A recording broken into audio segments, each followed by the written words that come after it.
All right, let's start. So good morning everyone.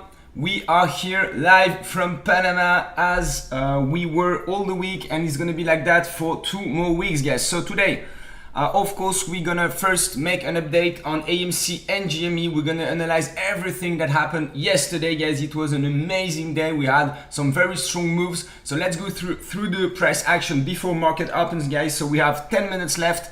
So let's start right now with GME first, then I'm gonna do AMC, then we're gonna see if we take some positions today. Maybe on GME we're coming close to support. So let's immediately start the technical analysis. All right, so I'm on the daily time frame, guys. GME first. So what is interesting here to see is that, of course, we are moving strongly higher, and we can see that the volume keeps increasing. On Tuesday we traded 15 million shares. Yesterday we traded 25 million shares, guys. So this is the first time we trade that many shares since when? Since April, I think. Bam. Yes, since the 25th of March. Here in May we traded 21 million shares. All right, so since March 21. So it's basically 1 year we didn't see such a big interest in GME. So this is the first very positive thing. The second positive thing is that, as you saw yesterday, we opened right on the 130 level. We had a quick battle at the open during 5-10 minutes on this level. There were bears, there were bulls. Bulls defeated the bears and we went strongly higher. We found some resistance at the 140 level. It's a level I gave you guys, I think, yesterday before it was touched, and then we played around this level. So let's go quickly on a 30 minutes time frame, because yesterday I was trading GME and I was using this time frame. That was to me very useful because the 20 period moving average on this time frame was supporting the price action. At the end of the session we saw some decreasing volume on the way up, which is never good.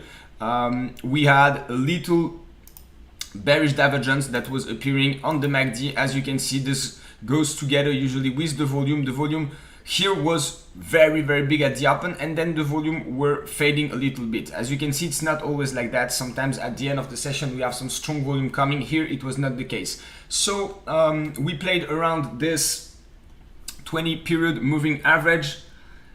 And yes, I'm gonna do AMC. Hey guys, what's up? I'm gonna do AMC very soon. 2 minutes left on GME, then market opens. I want to be done before it starts. So then we broke out below this 20 period moving average, but in aftermarket. So I don't know how to use the signal. There were absolutely no volume when we broke out below that level. I think that the momentum is broken on the very short term only.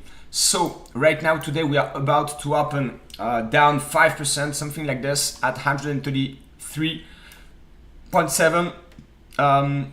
For now, bulls are still in control on the, short term, on the daily time frame, definitely. So for the end of the week, bulls are still in control. But on the very short term, if I go to the 30 minutes time frame, we have a small consolidation correction that is happening for now on low volume. So this is what we want to see. This is what we're going to monitor today. We need to see if basically we are going to correct a little bit. Are a lot of investors going to exit the trade or not? Is it going to be a big volume day? If we have a red bar today and it's a low volume, at least much lower than we had yesterday and the day before, I'm not worried. The other thing I'm going to pay attention to is if we are going to stay above this 130 level. Today I might buy some shares around 130 because it's the immediate support, and I think this pullback is going to be bought quickly. Okay, so 1 minute left. So yeah, I'm going to come back to that, but 130 is the first support. The first resistance is 147 now, all right, because we had a lot of orders executed at this level. It was the highest level we saw yesterday. So this is the resistance I see for today. 147 is the first resistance, then 160. Let's see what can happen today, guys. We can very well have a nice rebound because the global market is coming back. I'm going to analyze that as well. We have mixed signal coming from the global market. So let's do AMC quickly. GME, of course, bullish, but today a bit mixed. 130 support, 147 resistance, and also this 30 minutes this 30 minutes 20 period moving average on the 30 minutes time frame is gonna act as resistance today. So let's see what's gonna happen there. AMC is doing great, guys. So like I told you yesterday, we had a spread between those two, and GME was trading at the premium, right? Right now, pre-market, I have 2040 and 134 roughly. Okay, so let's see 2040, 124. Okay, we have a premium at 6%, so a little bit like yesterday at the end of the session. So AMC's came back quite strongly yesterday. It is, so I am right now on the hourly time frame. On the daily time frame, let's check first quickly. On the daily time frame, guys, we have same thing, increasing volume. The biggest volume, how many shares? 170 million shares traded. It's the biggest one since August 24th. All right, so we still have a lot of room on this volume. Okay, so we went above the 21 level, which was an important level. So yesterday 18.7 was the support level. We went to 21, even 22, got rejected there. We closed above 21, which is good. Right now we are opening just below, so it's a bit a mixed signal once again, just for the short term, of course. I mean on the very short term, because on the short term, on the daily time frame, as you can see, we have increasing volume. The only thing I don't like here, let's be honest, is that we are not consolidating. Okay, we need to take a breath. So if we have today a day where things just pause a little bit on low volume, it's good. It's good for what's gonna happen on Friday. We need this pause to happen at some point. Okay, if we want to go at very high level, once again, we cannot go too strongly, otherwise it's not healthy, and suddenly everybody's going to take profits and it's not going to be looking good. Once again, because I remind you guys that in this trade there are many traders involved, and there are also some asset managers that will not hesitate to take profit early, especially because we come from the lows. As you can see, we have not consolidated at all, so a small consolidation is for me good to take. So I don't know what's going to happen. I think that AMC is quite strong today. 18.7 is the first support. Do we have other supports? So on the hourly time frame, I didn't find any moving average that is respecting well, that the price action is respecting well. So it's hard to really, the hourly time frame 20 period moving average is not too bad. We found some support in pre-market just on it. So let's see at 20. So maybe 20 is going to hold. My take is that GME revisits the 120 level today. So it's like a 6% move down. So AMC might go to 19 point something. Okay, I don't know, I don't have any strong support around 19, so let's see. It's pretty hard here to measure. For now, the bullish momentum is intact on AMC to me. Okay, we didn't have on GME, it has been broken a little bit, but on AMC it is still intact. So let's see what's going to happen. We need, of course, to close again above this. I mean, not again, but the exact level is 20.63. all right, so yesterday we closed above that level. Why this level? Once again, I remind you guys that I take the recent highs. Okay, so my level was around 21, I adjusted it, now it's 20.63, and we want the price action to stay above that level, okay, because it means that bulls keep control. But once again, if we have today a pause on low volume, it's totally fine to me. Okay, guys, so hey brother, how are you? Dr. GME always here. Okay guys, 1 minute left. I'm gonna place an order on GME because I think that it's interesting to get some shares today. So yesterday I bought 27 shares. I got stopped before the close around 138. So it was I bought 140, I sold 138. It's like very fair trade. I mean, I didn't lose almost anything. So today I'm gonna buy 130.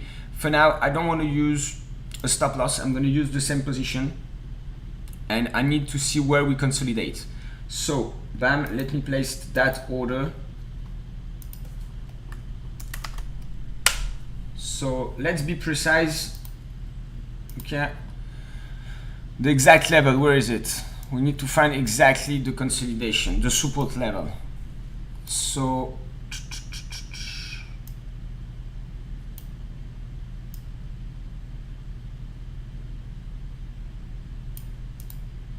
it's a little bit higher.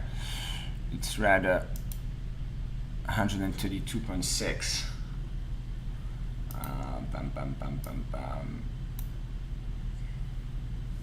It's a bit messy what is happening here. I'm trying to find some clean support levels. I would like to have another moving average helping me here. For now I didn't place any order. I'm still waiting.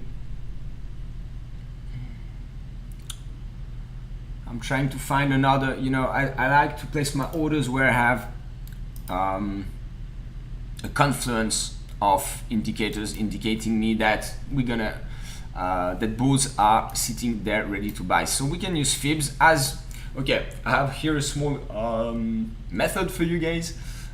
If whenever you see that the bullish momentum is broken, which is the case here, once again the momentum is broken whenever something regarding the dynamics of the market is changing. So the dynamics are created by something that is moving. So moving average is a good indicator to talk about momentum. Whenever you have a crossover of the price action with a moving average, you can talk about momentum that is shifting. So here we have the momentum that was bullish on the 30 minutes time frame, and it is shifting because this 30 minutes time frame, 30 minutes small moving average has been broken. So whenever this happens, you can use fibs, all right? But if I use fibs, so I measure the whole move up because we didn't correct from this whole move up. And if I use fibs, it's giving me 123 as a level.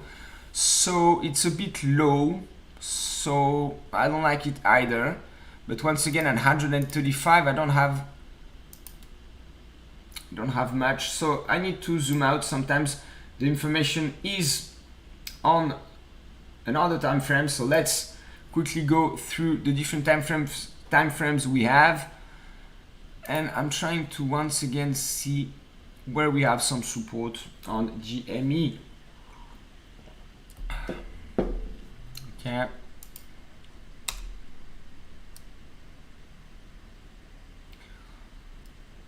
The 30 period moving average on the hourly time frame is not too bad. We are just right now finding some support on it.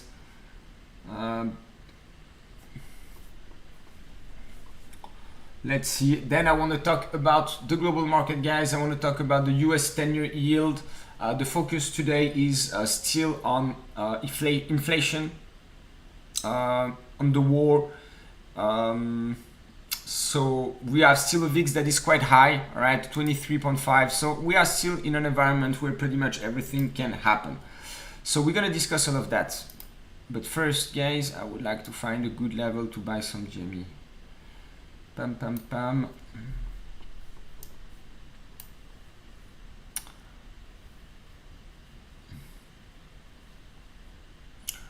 Yeah, the best I have is this. So how, what is it? 131.3.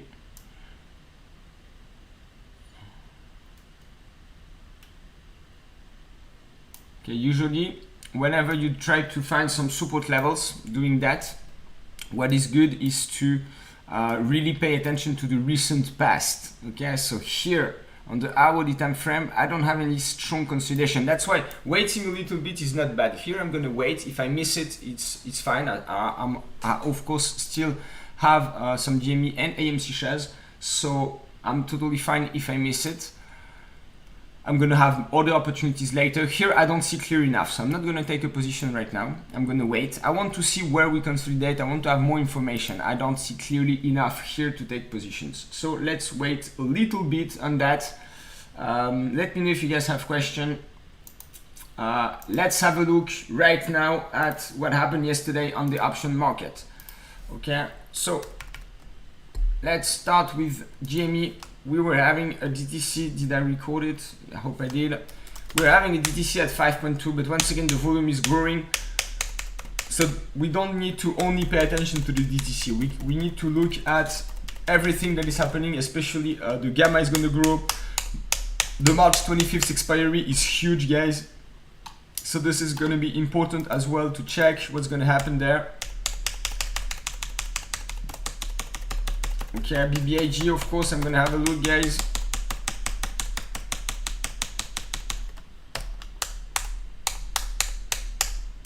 Okay, so I'm retrieving everything as usual. Bam, bam, bam. Okay, so the put options are retrieved.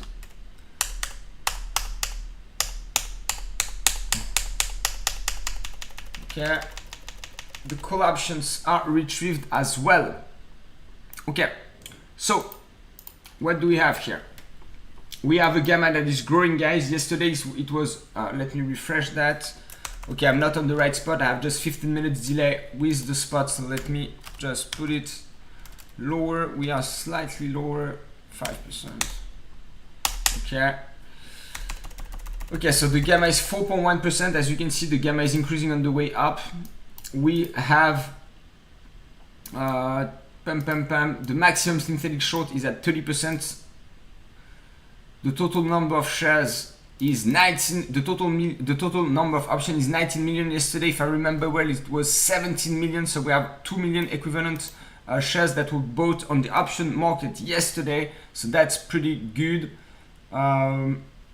Okay, here the 200 strike is still sitting at 2 million. Let's compare that to yesterday's information. So woohoo! Look at that, guys. Okay, so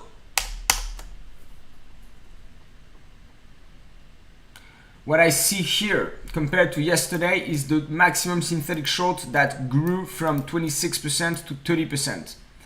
Okay, the DTC is lower once again because the volume is increasing. Okay, so of course it makes it easier for shorts to cover, so they're gonna less panic. Okay, the more volume you have, the easier it is to cover for them. So I don't think that seeing this DTC decreasing is not a good signal for now. But we're gonna keep an eye on it. Once again, we want to see a DTC around 5-6 for shorts to be really under pressure. Then the maximum synthetic short has increased from 26 to 30%. So it means that a lot of options have been bought on the very upside. Okay. And here current synthetic short from 5 to 4. So the synthetic short has decreased. Which means that I think some put options have been bought as well. I'm here taking into account everything. So basically we have a lot of activity on the option market, and the gamma is rather stable at 4%, which is very big. So whenever the gamma is that big, we can expect some strong moves to happen in both directions. Okay, let's have a look at what is happening. Pam, pam, pam. Okay, so we are coming to 130, we broke out below this moving average, but it is not a strong support because we didn't have many clean reactions in the past. So it's not that much of a problem to me. We came back to 130, so I didn't buy here. It's still a nice support, as you can see. On the daily time frame, it's quite obvious. I'm sure. Let's wait a little bit. We have time. Let's wait to see what the price action is doing. We need once again to find some consolidations that are going to help us to know where are located the bulls, where are located the bears. And usually when the level is touched, the price action likes to come back to it at least once or twice before moving from it. So I mean, when an important support is touched. So if 130 is really the support and it holds, I'm pretty sure we're gonna see it again soon. So I'm not rushing, I'm just gonna wait here. Bam, AMC, what is happening on AMC, guys? So hourly time frame, here I don't have, like I said, any strong moving average. So we got a little bit rejected. We are trading below the 20.6 level. So today 18.6 is of course still a good support level. All right, so if we come back here, we can buy some shares. All right, definitely, because it has here you see the trade is easier because it has acted very well as support, first as resistance, then as support once, twice, 3, 4 times. Okay, and I think you remember, guys, we bought some shares on AMC yesterday here. Hey Scott, what's up, brother? Yeah, guys, please hit that like button, it's helping the channel. And we are here live once again from Panama. Let me show you again a little bit around, guys. This is the setup we are having here. Pam, pam, pam. So as you can see, this is a full trading desk. Gabriel, once again, that is sitting with me, is not here right now. He's, as usual, doing his sport in the morning. He's gonna be back soon. Probably have his breakfast as usual here, guys. So let's check what is happening on the rest of the market. Here, once again, I take my time, no rush. Pam, pam, pam. I wanted to discuss quickly what is happening on the global markets. So, like I said, mixed signals because triple Q, as you know, we have a support level that is the previous resistance at 350. We touched it on Monday. Yesterday we didn't touch it. On Tuesday, sorry, yesterday we didn't touch it. But basically every day since Friday we are coming here, either the open or the close. Okay, so it's an important level, and we're still above that level. Let me put that in green, by the way. Pam, pam, pam. Okay. Supports are in green so that it's more easy to understand what is going to happen. Bam.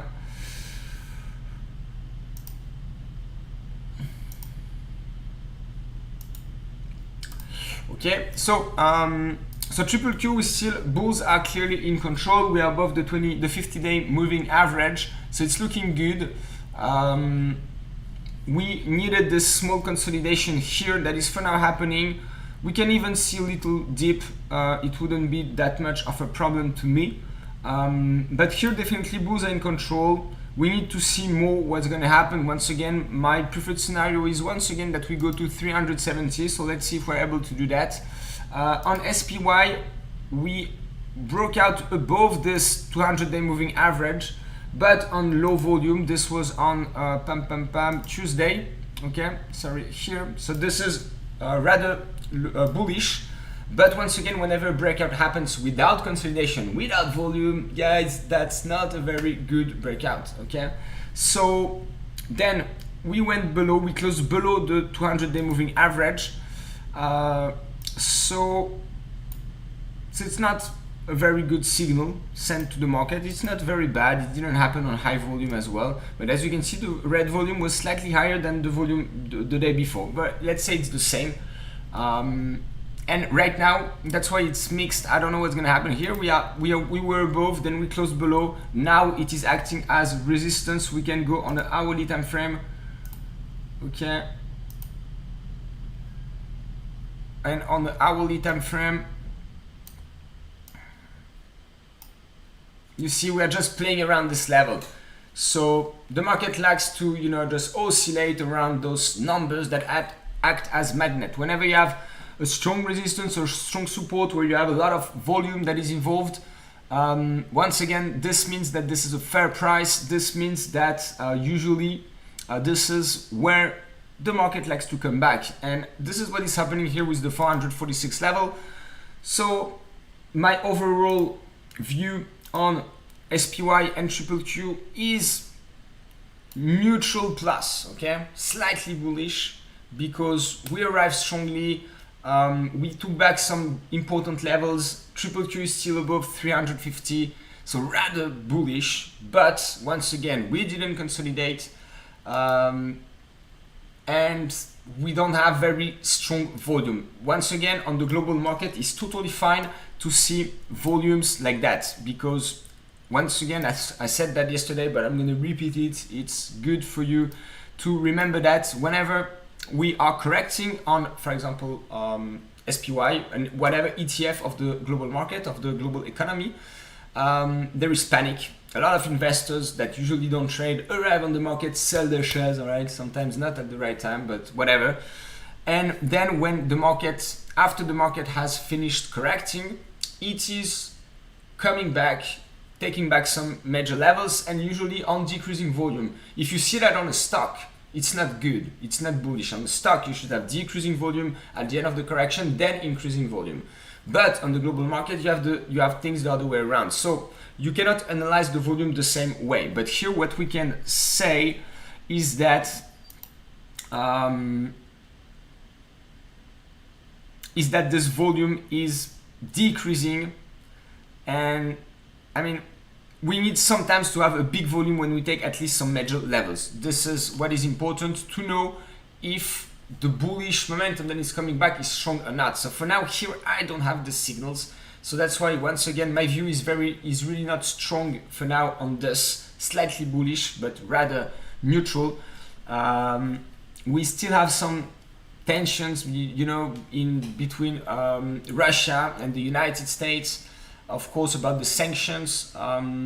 So we have the inflation issue. Let's have a look quickly at the 10-year yield. That is a good representation of the inflation, and it is just moving, you know, it is clearly ripping today. It's taking, this week it took 9%, guys, 9%. I mean, when you see this kind of things, it needs to ring a bell, like something is not right, okay? Because this is not healthy. It doesn't mean that we're gonna crash or whatever. It just means that, you know, there is a lot of tension, that investors are, you know, just rushing to, you know, selling bonds, you know, buying equity. I mean, it's not a very good environment for, you know, a sustainable rally to occur. So this is the reason why when I see this kind of things, and if I see triple Q at 370, SPY at 460, I will increase my short position on the global market for sure.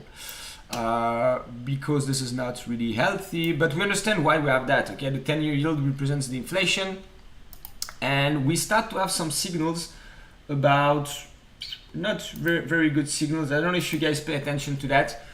This is the curve, the yield curve, US yield curve, and you know, it's still in contango, which means that, you know, the short-term interest rates are lower than the long-term interest rates.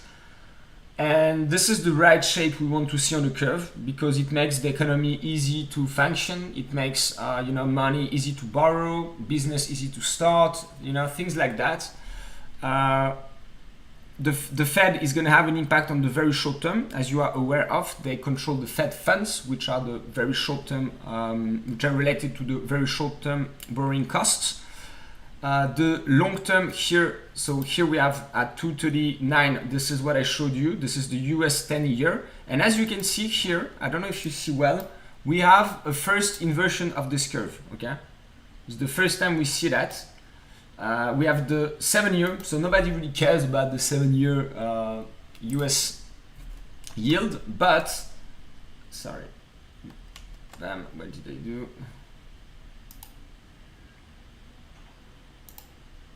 Okay, but as you can see, it is higher. So this, some traders, whenever they see the curve inverting, they, you know, just switch a little bit and say, okay, we are bearish. So of course, I mean, everybody's not like that, and you cannot use the inversion of the curve as a signal to trade by itself, but it's just one more information. And we know that the short-term rates are going to keep increasing, so we know that this inversion might happen on more different maturities, and this is something we need to keep in mind, because it has a negative impact on the growth. The other thing I wanted to tell you is that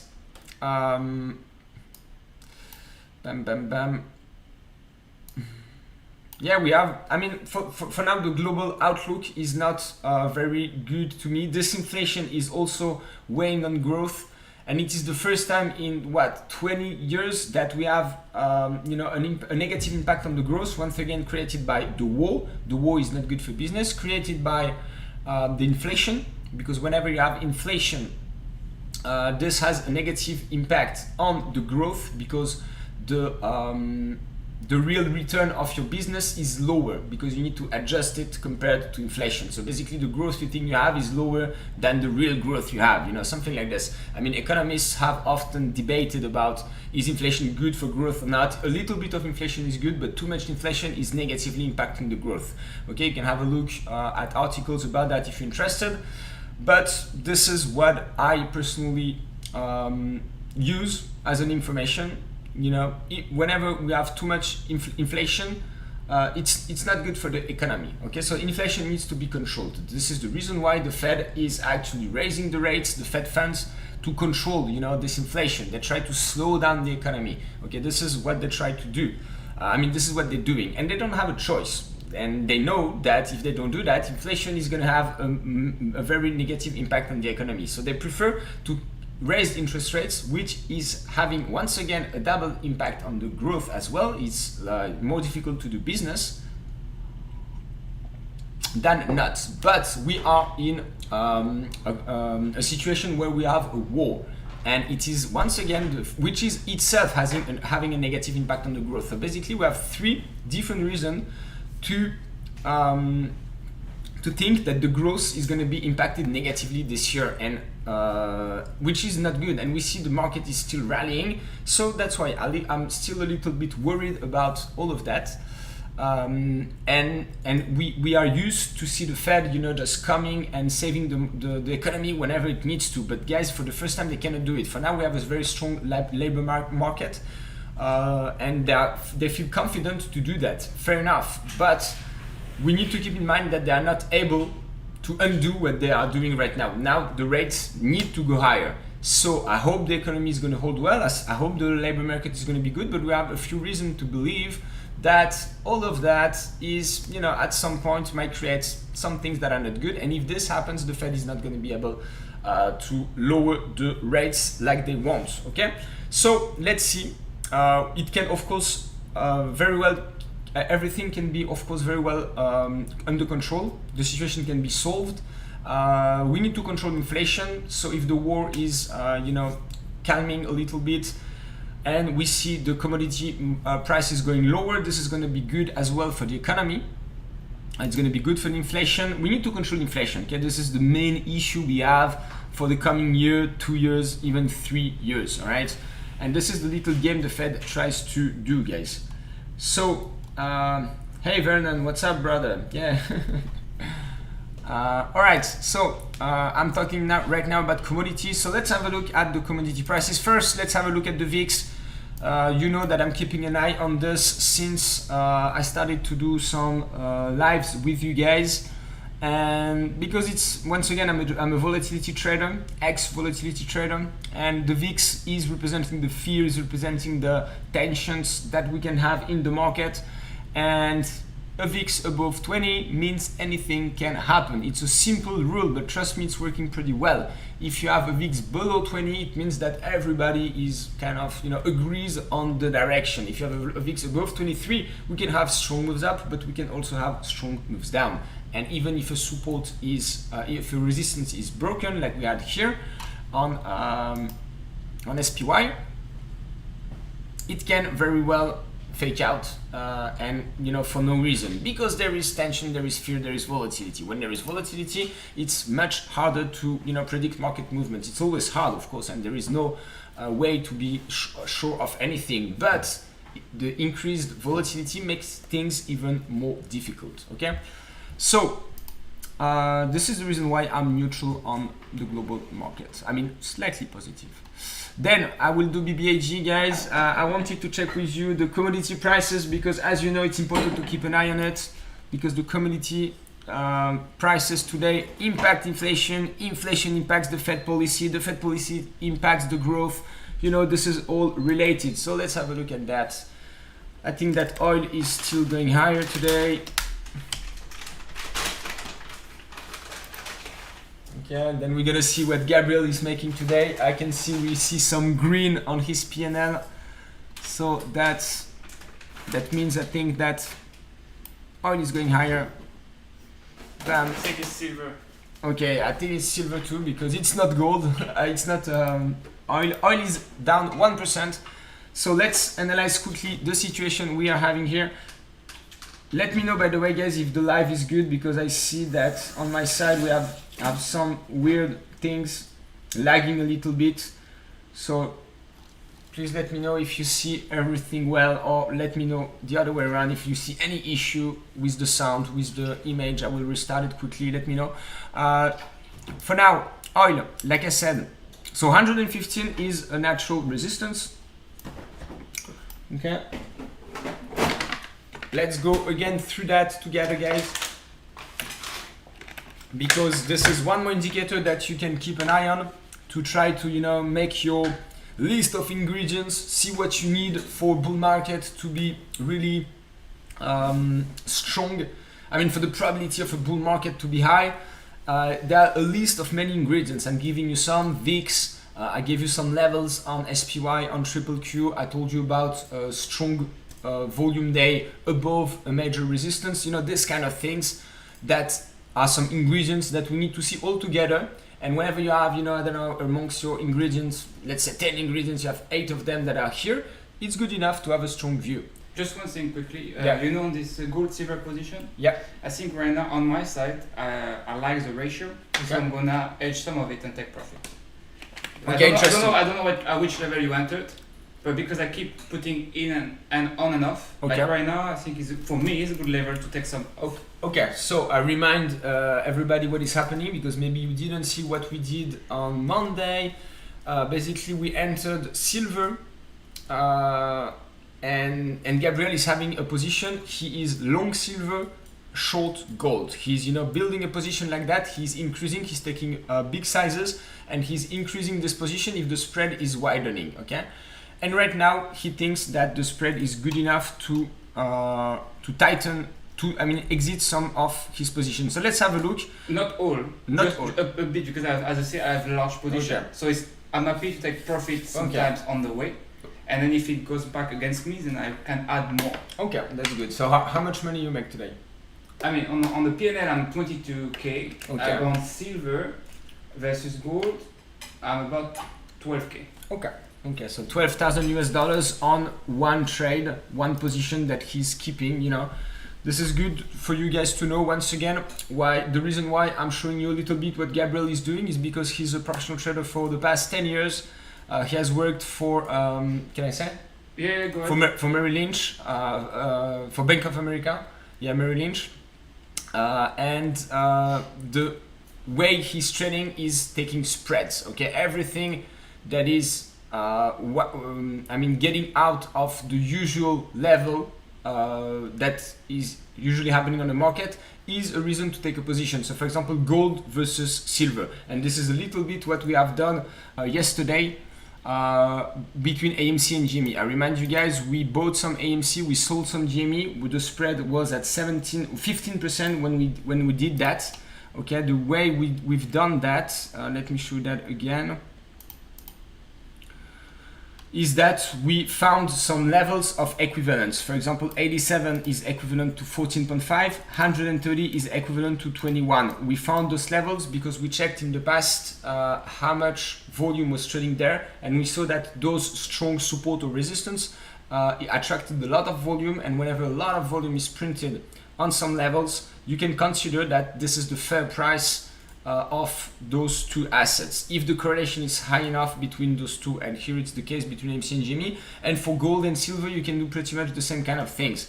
And right now, gold is still trading at a premium, but a bit lower than before. This is the reason why Gabriel is closing a little bit of his position on profits. Then here, let's have a look at the spread between AMC and GME today. GME is still trading at a premium of 7%.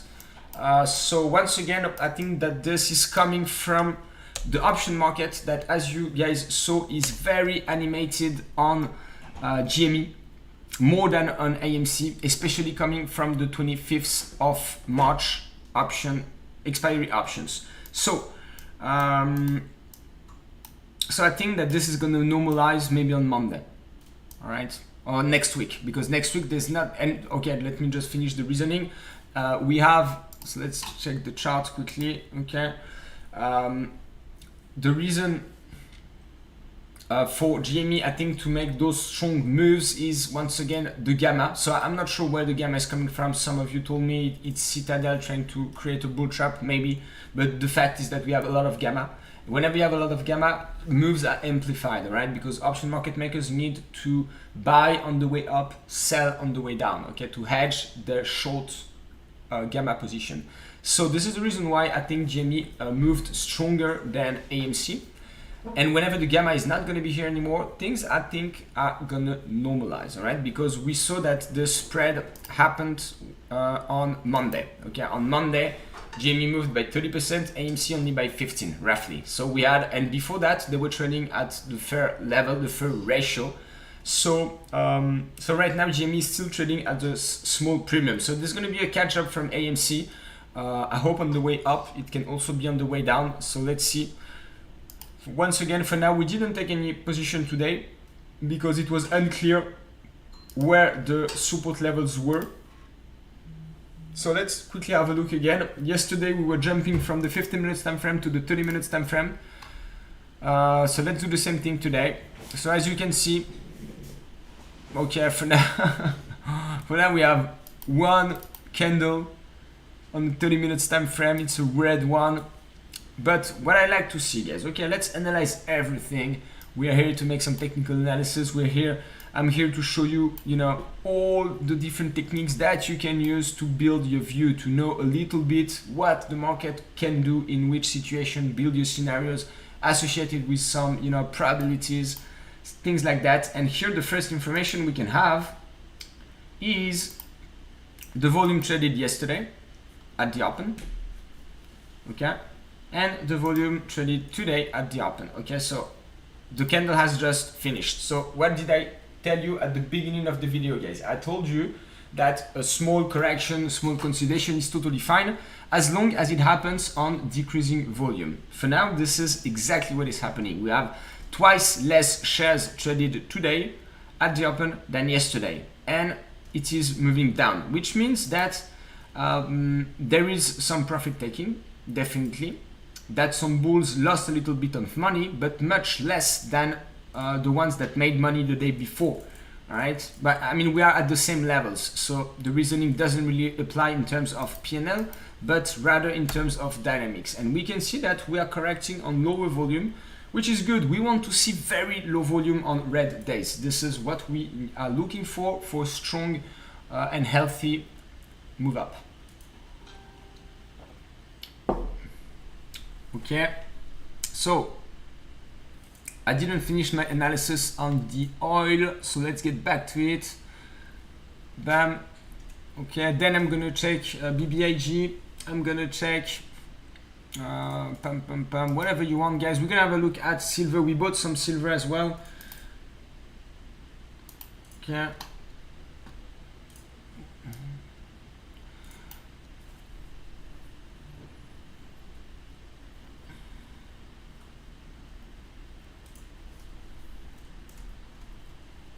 Okay, losing a little bit of money today, but we made a lot Monday, Tuesday, Wednesday, so it's totally fine. Correcting a little bit.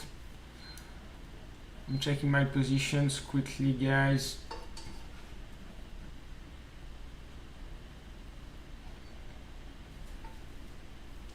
Okay, so oil, let's finish. I told you guys, let's go on the weekly time frame. We're here analyzing this move on the long run, because I mean, we had a major breakout. Whenever you see those breakouts on very long time frames on an important asset like oil, you can also think something is changing, all right? And this breakout was associated with a move down on the global market. So as long as this breakout is valid, as long as the bullish momentum that arrived after this breakout is on the market, it's gonna impact negatively the sentiment, okay? That's a fact. And for now, this breakout is, to me, good quality, holding well. I bought, by the way, some USO on the retest. I gave this trade to my Discord as well, guys. And I think that, so right now what is happening is that we are retesting the recent highs. Okay, so once again, resistances are found using the levels that rejected the price action in the past. So here 115 was the best one, because we have a lot of consolidation in 208 here, and here we had 4 reactions. So it's the best level I could have, and as you can see, it acted once already as resistance here. As you can see, we closed on Friday. This is on the weekly time frame, and then we opened here. So between Friday and Monday, here we had a rejection. Then we went higher. No, sorry, we opened here. What I'm talking about. Let me go back on the daily. But whatever, it's not that important. 115 is the resistance level. So right now we are coming back to it. So it's acting as resistance. But once again, as you know, the more support or resistance is tested, the weaker it gets. So it's been twice we're coming at it. So I don't think it's going to hold personally, but I'm not surprised to see some, you know, ups and downs around this level. Okay, I want to have a look again. So let's quickly finish.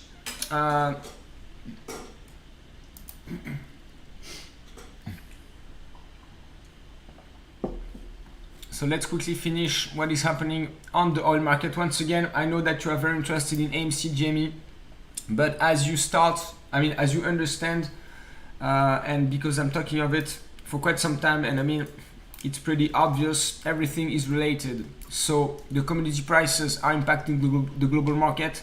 The global market sentiment is impacting the profits of big money players, which themselves are not going to do the same thing with the money, like for example investing in AMC and GME. All right. So what I mean is that we need a bullish sentiment to be here for a squeeze, you know, to happen. You cannot squeeze in a bear market, definitely. I mean, maybe you could, but it's not really the best situation for a squeeze to happen. So let's quickly have a look again at GME, guys. We are here to take some positions today. Again, for now, I didn't take any positions because I don't see clearly where the price action is gonna find support. So I wait a little bit. We broke out below 130. What is it? 131. It acted as resistance right after. Let's go on a 15 minutes time frame.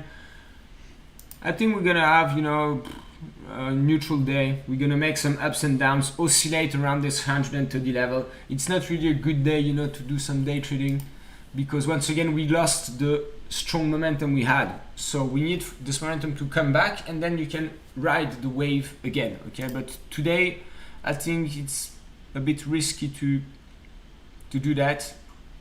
If we see a huge dip, of course it's good to buy, but buying here doesn't seem very interesting just in terms of day trading. Of course, for long-term view, 130 is a good level to buy, and this is what I shared in my Discord as well. I mean, I shared it as a support, but the supports I'm giving in my GME recap are levels that are good to buy on the medium term. So let's see what's going to happen.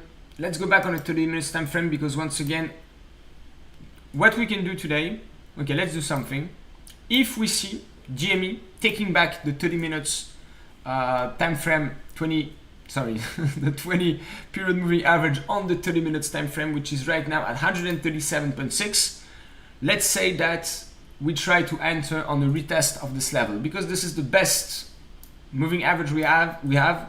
Once again, it has been respected very well during the whole move up, so I'm pretty sure that it's going to be respected again. So my take is that if we get back to it, we're going to have some rejection and probably some consolidation below. And if we have that, and then we move above that with a little volume increase, which would be enough, it means that, you know, the very short term momentum is shifting again. All right, so we would probably have another leg up if this happens. Once again, I'm not sure of anything, and if I take some positions, please do not do the same as I do. This is not financial advice. This is just an illustration of the techniques that I like to use, and I think it's interesting for you guys to see this live, to see how it really works, and I like to share that, so I hope you enjoy it. Bam. So BBIG, I said I'm gonna do it, so let's do BBIG, and then I'm gonna have a look at your questions. So I'm seeing some questions about the SSR. So Andrew, will you think SSR will trigger today? So SSR, what do you mean? Synthetic short? No. Okay. Can you precise your question? I'm not sure what you mean by SSR. I have some ideas, but I'm not sure.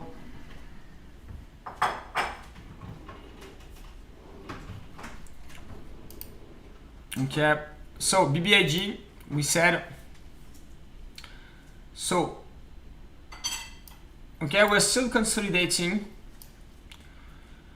here, but once again, this is not a very clean signal that we had here on BBIG, because short selling restriction. Okay, No, I don't think so. Let's see if it has. Let's see on my interactive broker. For now, it is not the case. I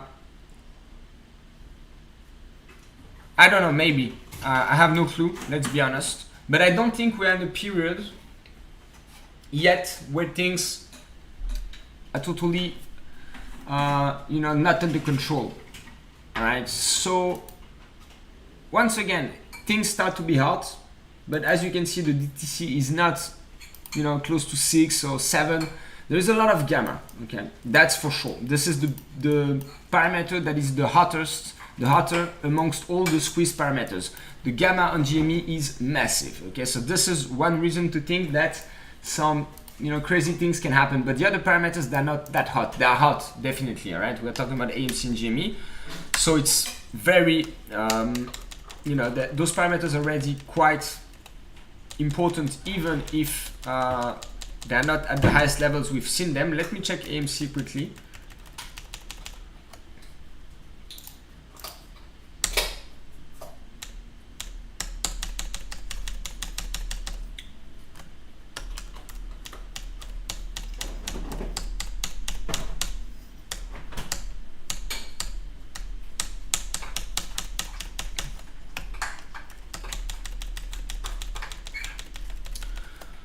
Okay, so you see DTC at 2.5. So I mean, with the DTC at 2.5, let's add it to the list and let's check with the past.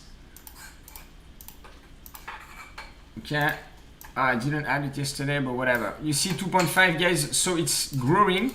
Okay, let's add this number, but not at an impressive rate, speed. Okay, and once again, we need to be around on AMC at least 3, 4 for the squeeze to really be close. For now, we are not there. Then the restrictions, I see sometimes them happening, even if things are not really hard. So maybe they're gonna happen. It's possible. It's possible.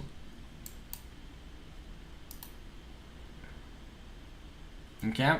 So let's have a look quickly at the volume trading on AMC. Once again, we are moving lower today. So we want to see if this is happening on low volume or not. Okay, so the first hour, is it finished? Not yet. No, what is that? 8:20. No, this was yesterday. Okay, no, sorry.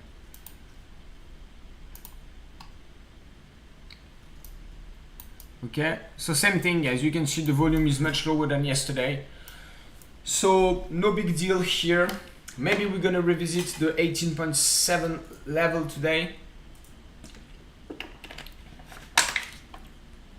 Okay. Let's see. So BBIG, yeah. So BBIG, I mean,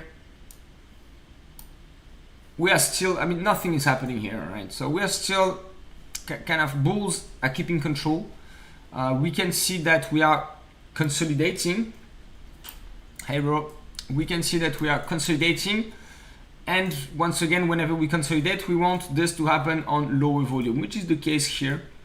And most importantly, we are not moving lower. All right, we stay at the highest levels we've seen in this recent move up, which is bullish. So this is the perfect situation. What a rally is likely to continue whenever you have a strong move up, then a pause at the top, okay, with low volume, low volatility. This is good, so that the market takes a breath. Once again, there is a rotation of investors that take profits and investors that get in. It's healthy.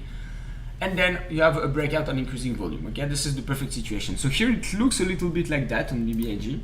Okay, so let's go on a shorter time frame. Let's go the 4 hours time frame, and you see this is exactly what I'm talking about. We have a strong move up on increasing volume. The only bad thing is that strong volume here, red. That is not nice to see. Okay, bam.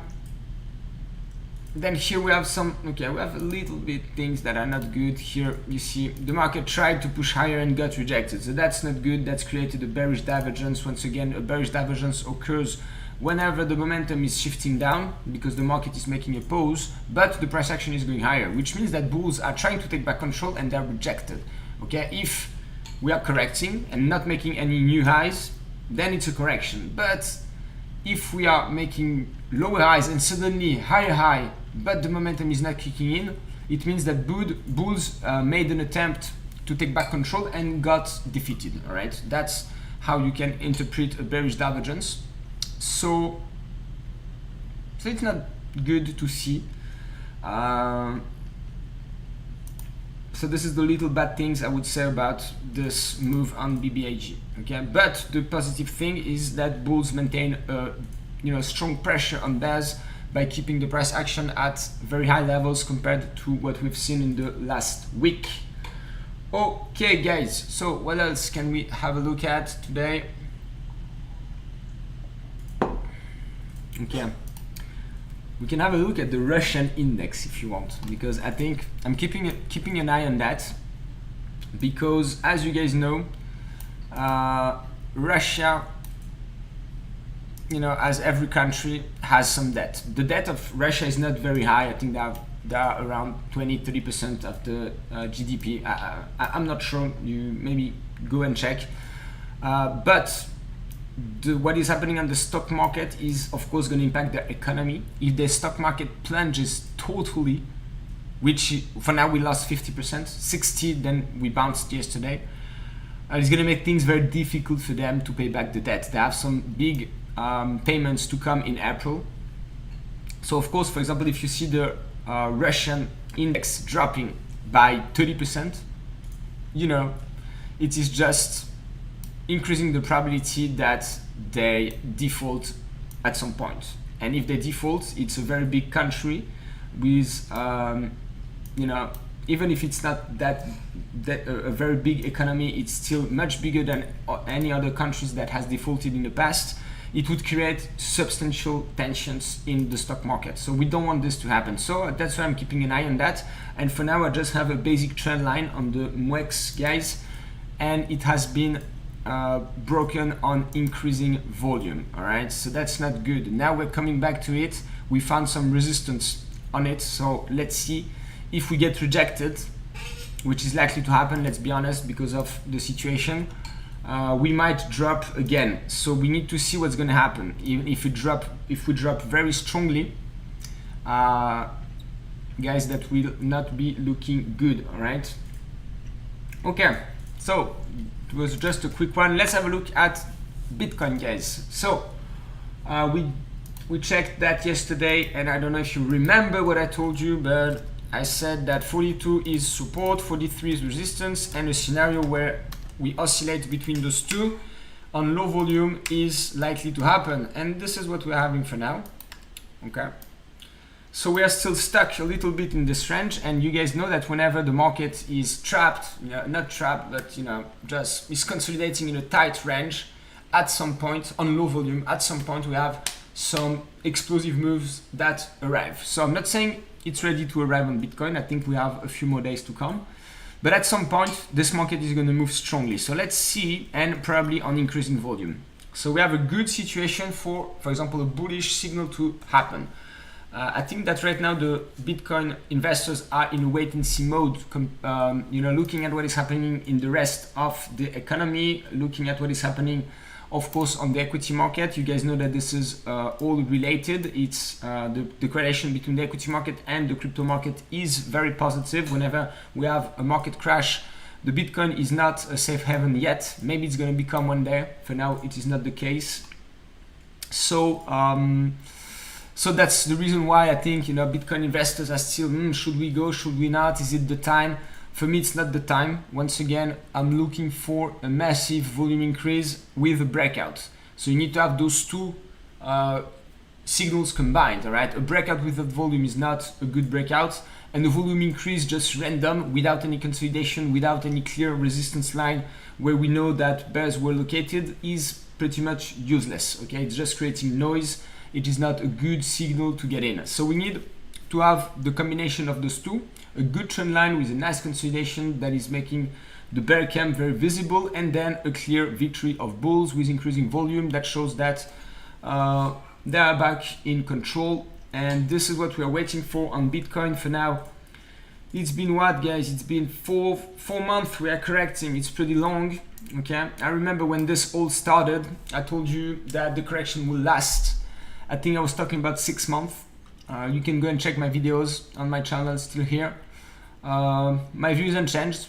I think we still have a few weeks, maybe month. So I don't see a strong breakout with volume happening in the coming days, even weeks. I think we have a little bit more time. Unless, once again, and this is going to go together, unless we see the SPY and QQQ. So SPY level to break with increasing volume is 460. If we see that, this would be looking good.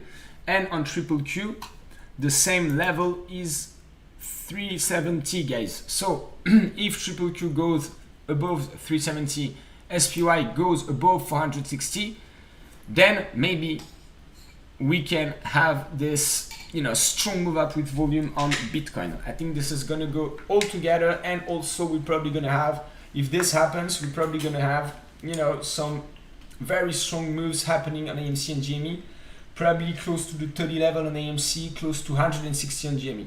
Okay, so this is roughly what we are, monitoring on the medium term. All right, time horizon, few weeks, few months. Okay. Once again, there is no rush. This is a long-term play, guys.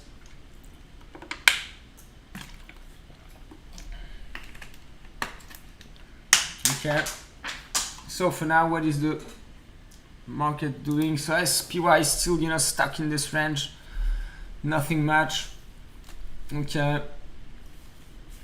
Yeah, we can have a look at X.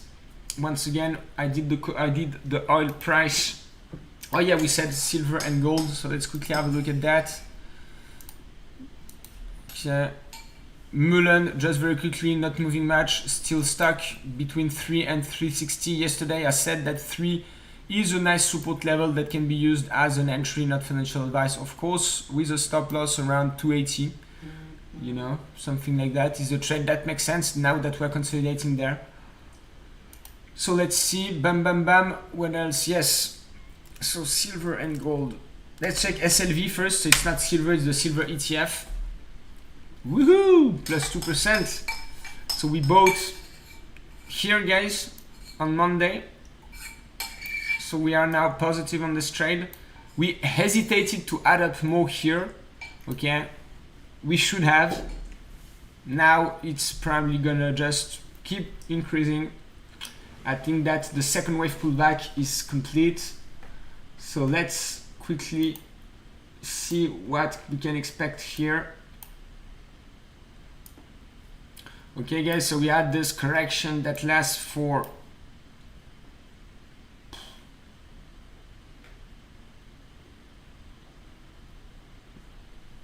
more than 1 year, 1 year and a half. And right now, let's see, we have an impulsive move with increasing volume. As you can see, the volume traded on silver during this breakout, it's the biggest volume we had for more than a year.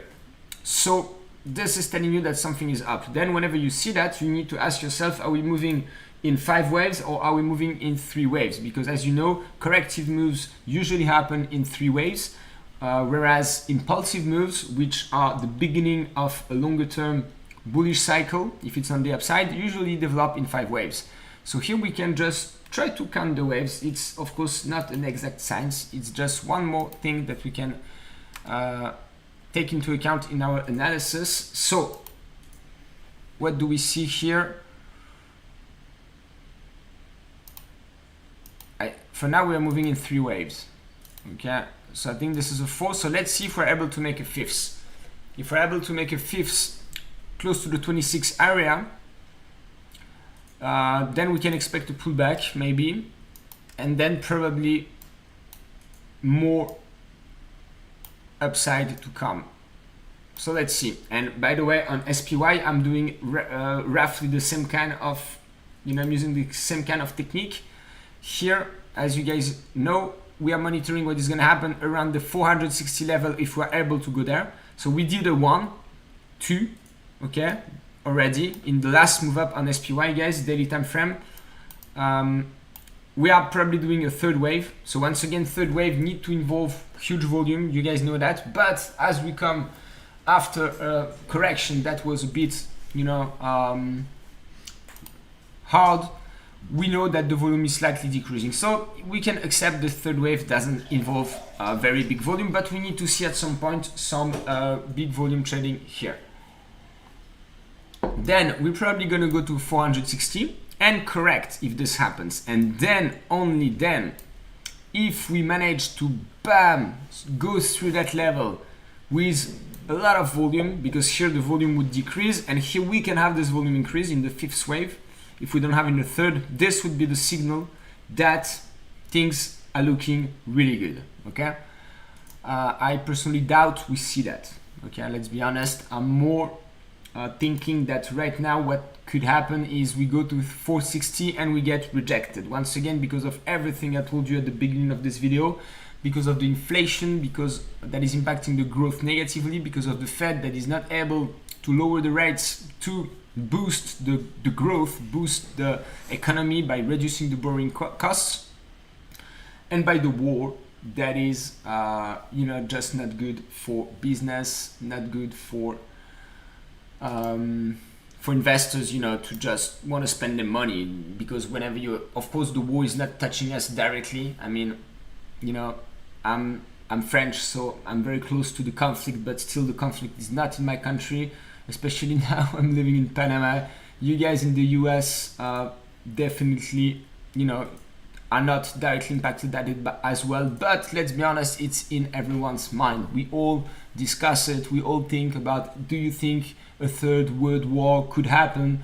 Can Putin really use his nuclear weapons? You know, this is something everybody is, you know, talking about. So maybe if right now we're not afraid, we are still thinking about it, and this has not a good impact on business, on the way you want to spend your money, you know. So I think that we are not for now in a situation when just the market can start to make some crazy moves again on the long term. Okay, I think we need more time, we need things to stabilize, we need to see how this is going to be, you know, handled, this whole conflict thing. So yeah, this is pretty much the situation, guys. Let me know if you want to see something. Okay, let me have quickly a look. All right, so BBIG, I've done that. Hola, ¿qué tal? Okay, go to. Okay, bro, go to. I can have a look at that. Once again, we are of course going to monitor AMC and GME price action today, guys, whole day. I mean, not whole day, but at least a few hours. And we are trying to buy some GME shares, guys, today. Okay, this is the what we're going to try to do, but we need to find the support levels. Okay, go to I think is an education Chinese company, something like that. Woohoo! We can say it's consolidating. I mean, it's pretty much not moving anymore. It's like looking like it's dead. Bam, bam, bam. But it's pretty good actually to see this kind of pattern. Okay, because it's easy to reverse, but you need to have some good things to happen. I mean, fundamental good information, good news about a company or about the, you know, business around this company, whatever, some good news. Otherwise you cannot just invert this strong bearish trend without a good news. Okay, you need here a news. So let's quickly check if we have something about GoTo.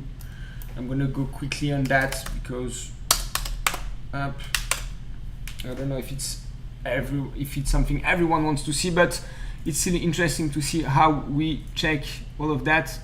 Right, and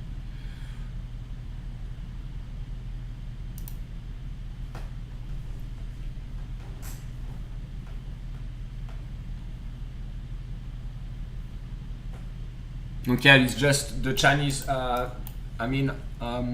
Chinese government that is buying shares on the global Chinese market. So this is good for GoTo. This is the reason why I think we had this strong move last week of 45%. That is definitely not negligible.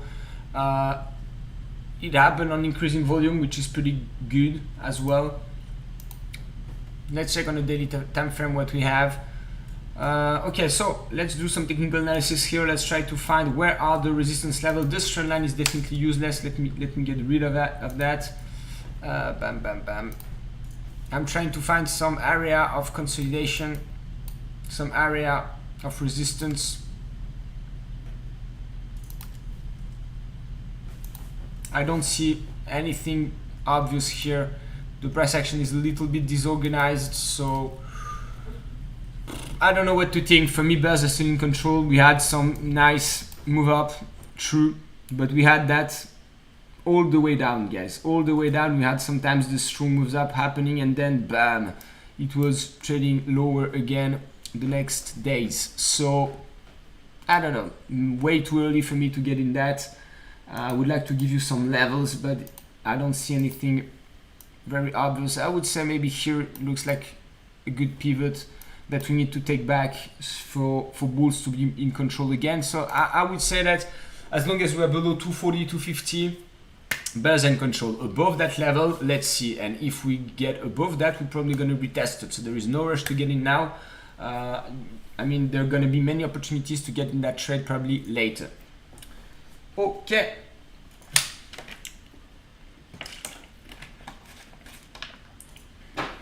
So what else?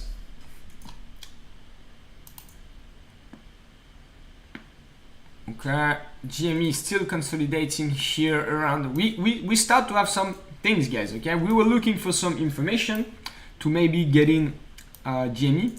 We start to have some information here because now it's the 50 period moving average on a 30 minutes time frame just gave us two nice reactions. Okay, so we can start to think that buyers are located here. So we want to be where the buyers are, right? We don't want to be below that. We don't want to be above that, or maybe slightly above, right? So that we get down on our trades, but we need to be sure we have buyers just below our entry levels, you know, so that the probability that there is a bounce at the level we buy is just higher. And for now, it is to me still unclear where they are.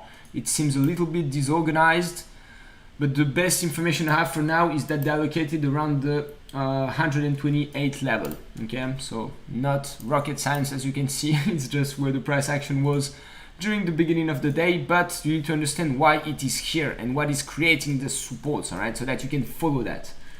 This is how I like to work. Okay, and give me some likes, guys.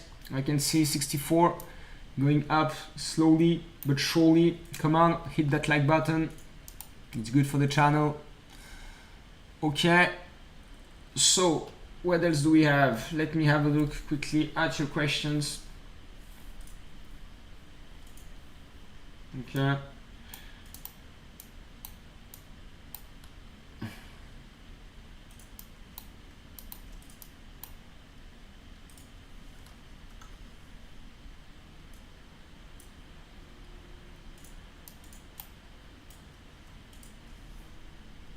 Thank you guys for the support. I really appreciate that. Any opinion on VXX? So if I am correct, it's the short VIX. Let me check, I'm not sure. Yes, VIX short-term futures. So, I mean, I can do some analysis on the VIX, on the VXX if you wish. It's pretty much the same thing that I'm gonna give you on the VIX, okay? But let's do VXX if you prefer. Interesting.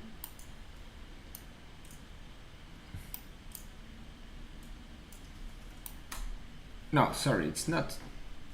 It's short-term futures. Ah, okay, sorry, it's not. Okay, the short VIX. All right, so, okay, so the first thing you need to know about the VIX futures is that usually on the equity market, you have the spot, I mean the spot price, the stock price that is converging towards the forward price, which is the same price minus dividends minus the repo. Okay, just to make it clear, basically you I mean on the VIX it's the other way around. So whenever you buy that, you gonna if nothing happens on the VIX, you're gonna converge towards the VIX. All right, so you need to know that what you buy is going to move down with time, because here the VIX is trading at 23. Okay, and this is a future price, and this future is going to converge towards the spot price. The spot price is the VIX price, which is at 23. So you need to know that if nothing happens on the VIX, if the VIX is stable, you're gonna lose money. Okay, so you are basically the time is playing against you whenever you buy this thing. So this is a trap that a lot of investors fall in, because you think that if the VIX is not gonna move, you're not gonna lose money, but you will. All right, so be careful when you trade these instruments. They are, to me, very, I would say, sophisticated instrument, complicated, so you need to be aware how this is working. And the best thing I could say is that as long as the VIX is at 23, first, if it's not moving, you're gonna lose money. Second, the support is not 23, it's 20. So we still have 3 points lower to come on the VIX before being at the support level. And as you can see, this support level was hit in Feb 22. So I wouldn't rush at all into this instrument. I would wait definitely before doing anything here, because like we saw on the global market, we have some stability that is coming back. We took back some major levels and we are now consolidating, and once again my take is that we ground higher to 370. So if I'm correct about that, it means that the VIX will probably drop to 20, so the VXX will probably drop to 21, 22. All right, so it's too early to get in. Okay, and yeah, that's all I can tell you about the VXX. Okay, so all right, so I'm having question of TAL, CLVS, and Root. Okay, so let's go through that, guys.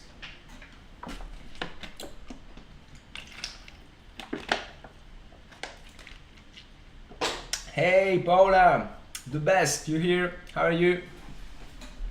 I hope you're enjoying this. It's nice to see you as always. Thank you for being here. So let me know if you want to see something, of course. All right, so like we said, TAL.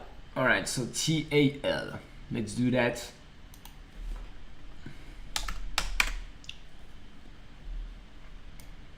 Okay, so still the same kind of stock that is moving down. TAL Education Group. Okay, it seems a little bit like GoTo in terms of technicals, education as well. Let's check what they do. I don't know this company.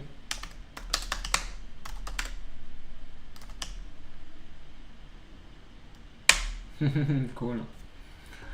Okay, TAL Education Group provides educational services. The company offers comprehensive tutoring services to students covering core academic subjects such as mathematics, English, blah blah blah blah blah blah blah blah.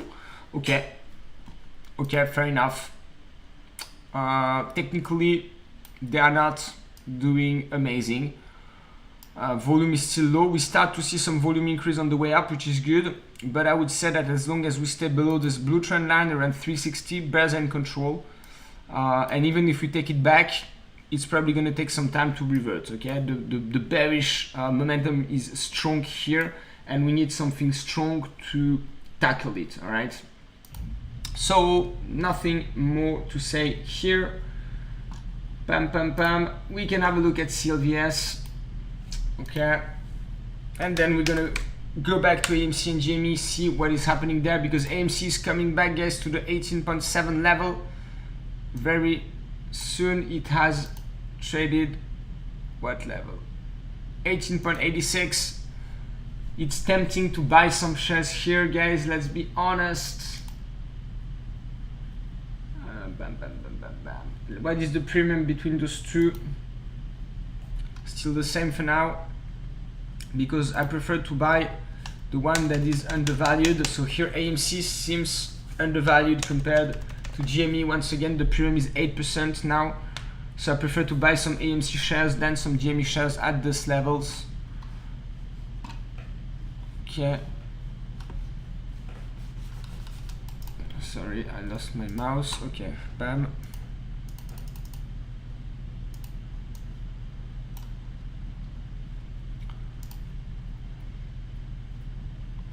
Okay, I'm gonna do your technical analysis soon. I'm just checking if I take some position on AMC.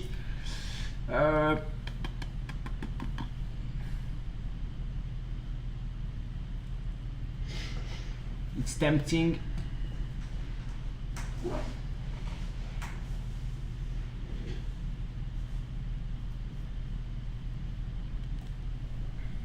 Okay, I know what I'm gonna do. Yesterday I sold some calls. For those who are with me in Discord, you saw that. So I can take profits here. I sold them at 225. They are now worth 125. So I'm just gonna buy it back. Okay, so I'm gonna place an order on that. So 123. So let me check the delta, because I want to do that 0.6 points lower. So this is the position I had. Okay, I sold some April call 25. Okay, and the idea is of course to buy it back on a dip. So now we have a dip, so let's buy it back. All right, so AMC is trading at 19.3. I'm checking the price 143, but if we go 3% lower, they're losing 0.2. Okay, so they're gonna be 20 cents cheaper. They are right now trading live at 127, so I'm gonna buy it at 107. Okay, I'm gonna get the two of them. Okay, so it's not amazing profit, guys, but it's still, you know, 200 US dollars. Okay, so I'm buying that, guys, at 107. Order placed. Okay, let's see. And we keep an eye on everything else, guys. If I see any other opportunities somewhere else, I can take a position. Like I said, BBIG is not perfect. We can have a look at the rest of the market as well. So CLVS, guys, I was making some tier about on CLVS long time ago, and you know, I was bullish on that. I was hoping for an upside breakout, but unfortunately we had a downside breakout in August 21.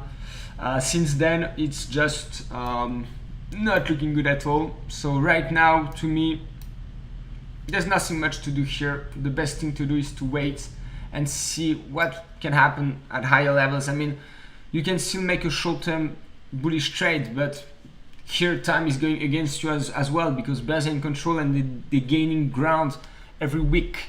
So buying here is just not the best place to put your money. I think it's better to buy something that is hot, not something that is dropping. Okay, so here we need to wait for some bullish signals to arrive on the medium term at least, so that your investment stays at least stable. You don't want to put your money in something that is constantly dropping. It's not good to do. So here we need to wait. We have indeed some volume increase. Okay, so all right, something happened here, but a volume increase without a breakout, like I said, is just creating noise. It's not a buying signal. And here I don't see any breakout. I don't even have a clear trend line. All right, so bam, I can draw maybe a line here, but even if it's broken, it's not going to be, there are many resistance on the way up here. So I would say the first resistance is 180.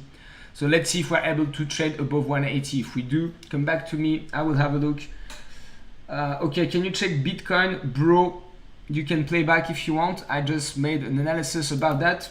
So let me know if you see it. I can just, of course, quickly remind you what I said is that 43 is resistance created by this trend line. 42 was resistance. It is now support on the very short term. We are oscillating between those two levels on low volume. So let's see if the market takes a direction. I give it personally a few more weeks before really turning bullish. I can change my mind if I see some very strong volume happening with a breakout. So for example, if suddenly we trade at 45,000 with a massive volume, this would be to me considered as a valid bullish signal, and I would turn bullish on the medium long term. For now, I'm neutral. I think we're gonna keep moving sideways. And of course, if we have a market crash, we have a lot of downside on the Bitcoin. So it's hard to monitor that because we don't have any clear support on the way down. But I would say that below this trend line, we need to start being careful.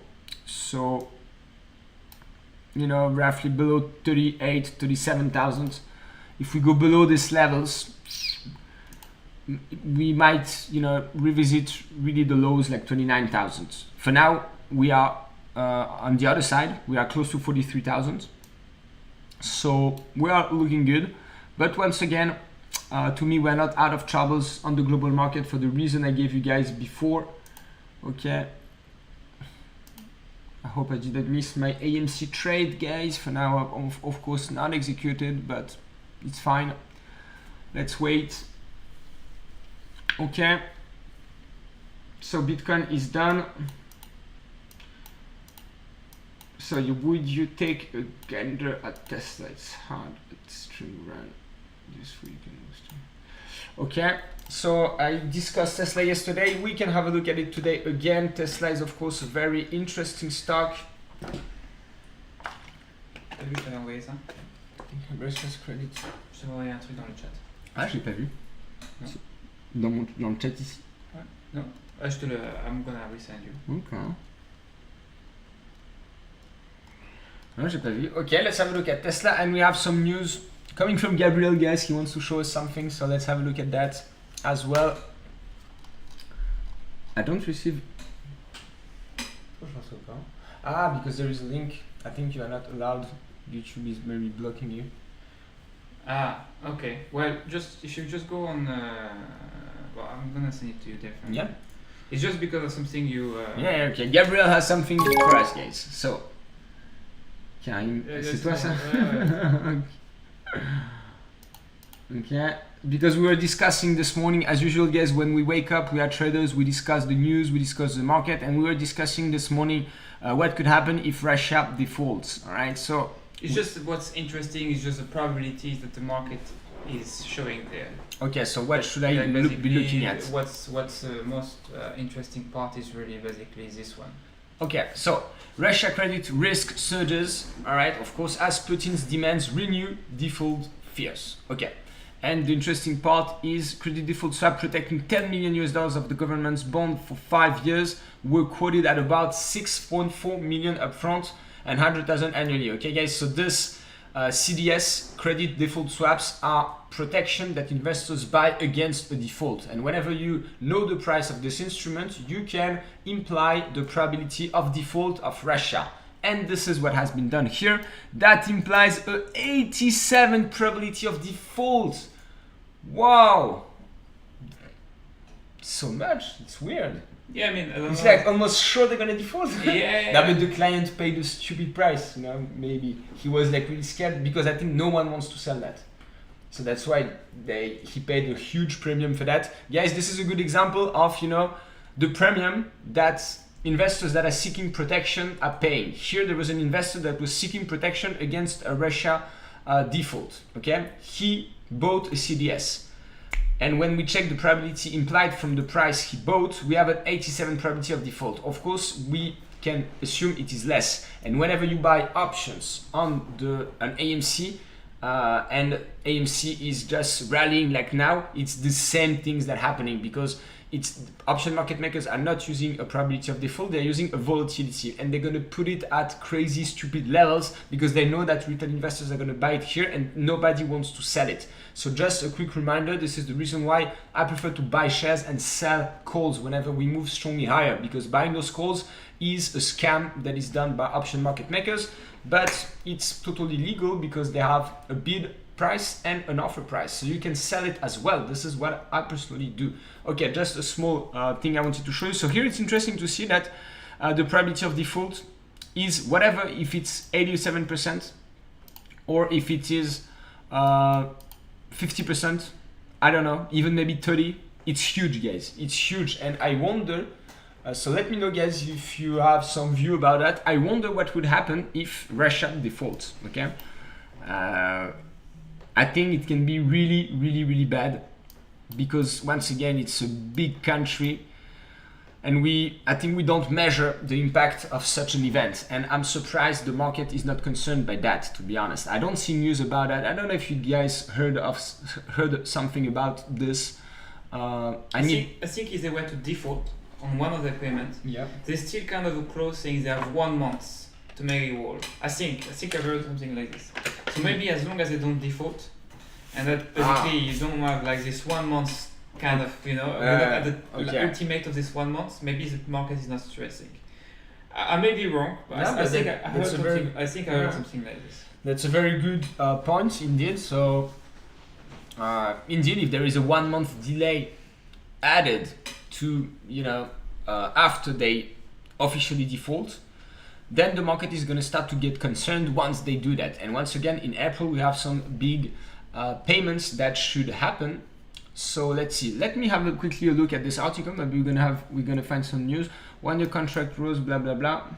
Okay, we have some news about Scott Baker. 40 days grace period like Evergrande. Okay, yeah, totally. I agree. Makes sense. I didn't really see anything else in the article that was kind of worth mentioning. Like the only thing I found interesting was the probability. Okay. But guys, let's monitor all of that. All right. So Tesla, bam. What's happening on Tesla, guys? So.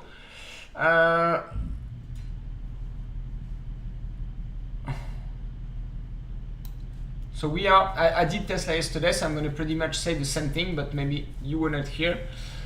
So here the situation is that indeed we are moving higher, but we wonder if we're going to develop in 3 waves or 5 waves, just like on SPY, just like on many different stocks. So for now we have a very strong move here. It looks like a 3, let's be honest, okay? So bam, if I do some Elliott wave counting here, I would rather label that, and we have increasing volume. Okay, this is looking quite good. All right, so let's see if we move in ABC or in 1, 2, 3, 4, 5. In both cases, I think we might go to 100 and 100. So we have a 10% move up to take, but I would personally not buy here. The reason being that there is no support, there is no consolidation to help me build a to create a trade with a stop loss that I would place just below the consolidation. So I don't know, I would wait, you know, if I miss the move it's fine, but buying here is not very appropriate to me. Resistance is 1,100, so let's see what happens if we manage to go there. Probably rejection, and then if we have this 5th wave through this 1,100 level, this would be a very good signal that you know, things are starting to look very bullish again. But okay, the good thing about that, let me keep this counting, it's quite good. I have here my 2 scenarios. Either we do an A, B, C, or the ABC is complete and we're doing a 1, 2, 3, 4, 5 that is going to be followed by more upside after that, probably. So here the first thing I see is the growing volume, okay, on the way up. So it's good. As you guys know, we're wondering if we're in a B wave or if we are in an impulse, right? And okay, we don't know if it's this scenario or this or that scenario. And in an impulse, you guys know that we need to see increasing volume, and here we have it. So it might be an impulse. Now let's check another B wave and let's compare it to the B wave we have here, because once again there is a lot of information in the past. Let's just use it. Here we had a B wave, okay? Look at that. A, B, C. So let's check the difference between this and this in terms of volume. So the volume associated is here, okay, decreasing, and indeed here it is increasing. Okay, let me just make sure I'm checking the right candles. Okay, the B wave is here, from here to here. Okay, yeah. slightly increasing as well, guys, but not as nicely as here. Okay, so I would say that this looks much more impulsive than what we had before. So the probability that it is a new impulse is higher. But once again, this is only one information that we have. It's not enough to have a strong view. We need to associate, to combine that with the other indicators that we're looking at. Okay, so the MACD is looking good. We need a breakout, guys. Okay, we need a breakout somewhere to happen. So let's see, but it's not looking too bad. Okay, if I had to choose, should you buy or sell Tesla today, I would buy it. Okay, but once again, the setup is not good enough in terms of risk reward for me to get in this trade.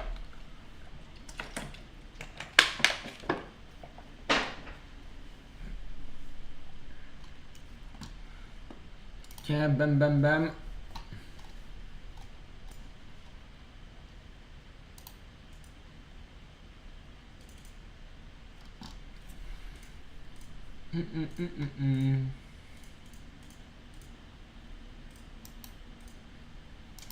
Okay, guys, so what else? AMC still coming, you know, oscillating around this 50 period moving average on the 30 minutes time frame.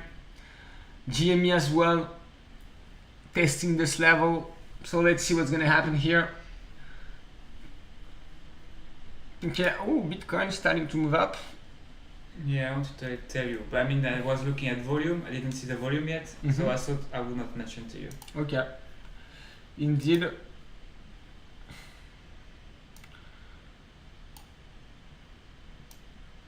So let's see what happens. Indeed, we have for the first time a quite good move above the 43 level.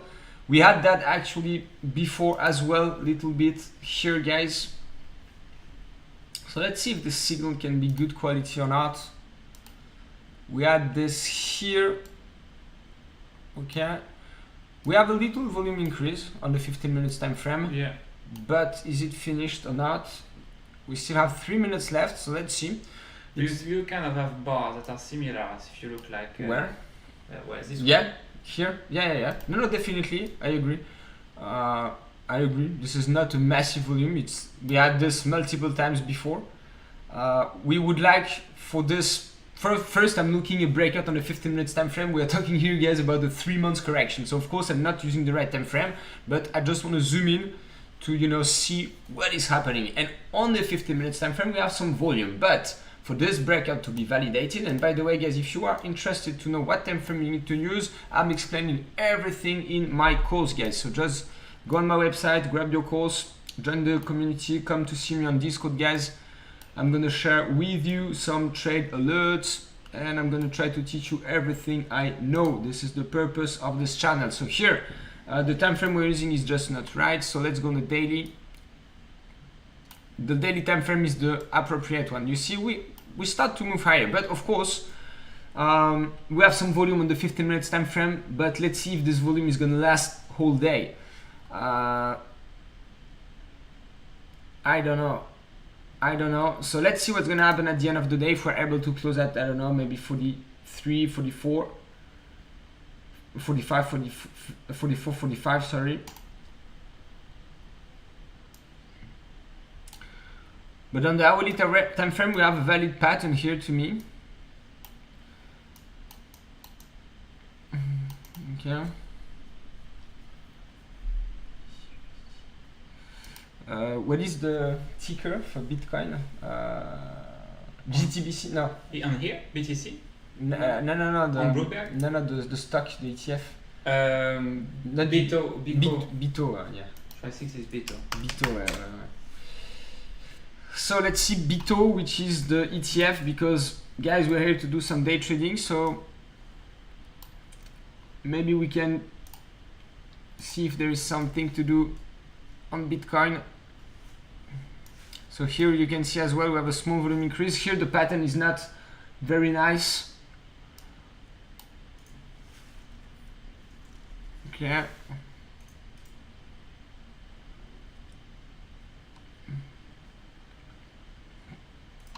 because of course it's not as nice as on Bitcoin, because Bitcoin is trading non-stop. Here we had we only see the US trading hours.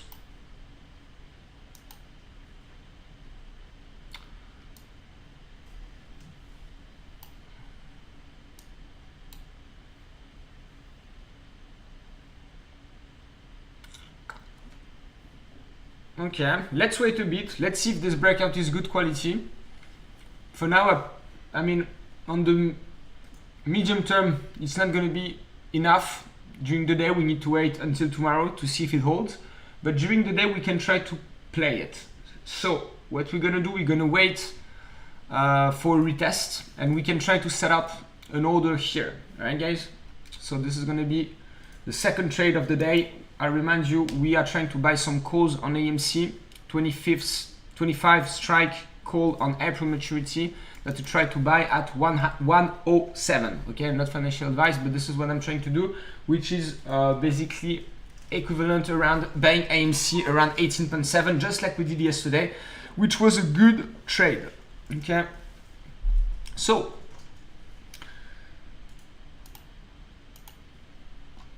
okay, so you see today we're losing a little bit, but I remind you guys, yesterday we made 10k. This are Hong Kong dollars. Today losing 3.5, no big deal. Okay, so BITO.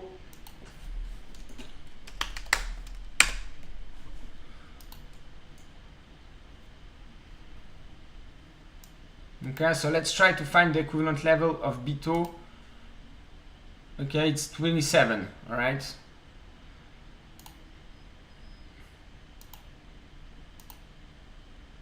Okay. So now we need to find where we put our stop loss. So the stop loss needs to be just below this consolidation here. I like this setup once again on the hourly time frame, because we have clearly a nice consolidation here with many reactions. The only thing that doesn't make this very clean is this little, move here that is making it harder for us to place our stop loss. So we're gonna place the stop loss roughly below this. Okay. So around 42,500. So below the recent low. Okay. Simple. So let's do that, guys. Let's place an order. We're gonna compute the size. So the recent low here is at 26, roughly 26.8. Okay. Once again, guys, to place your stop loss, you can use different methods, and the best thing is to associate all of this method together. So we have a look at support, trend lines, trend line support. We have a look at moving averages. Okay. Here, I don't know which one is acting the best as support. Looks like the 50. Not perfect. I'm gonna change the time frame, see if I have a better moving average to use. Not really. 30 minutes time frame. It's always like that, guys. You need to check, change, switch from one time frame to the other one. But first you need to know which time frame you should use for your breakout. Okay, and this is only about experience. Okay, there is no magic formula about that. Every trader has its own rules. I explain my rules in my course, of course. Some traders do differently.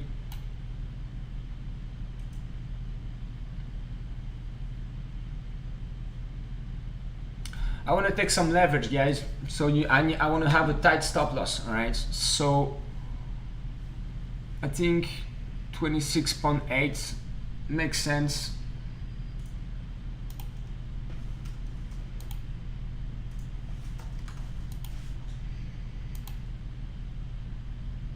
I also want to see if it's a one-to-one relation between those two. So 17% since the low, and Bitcoin took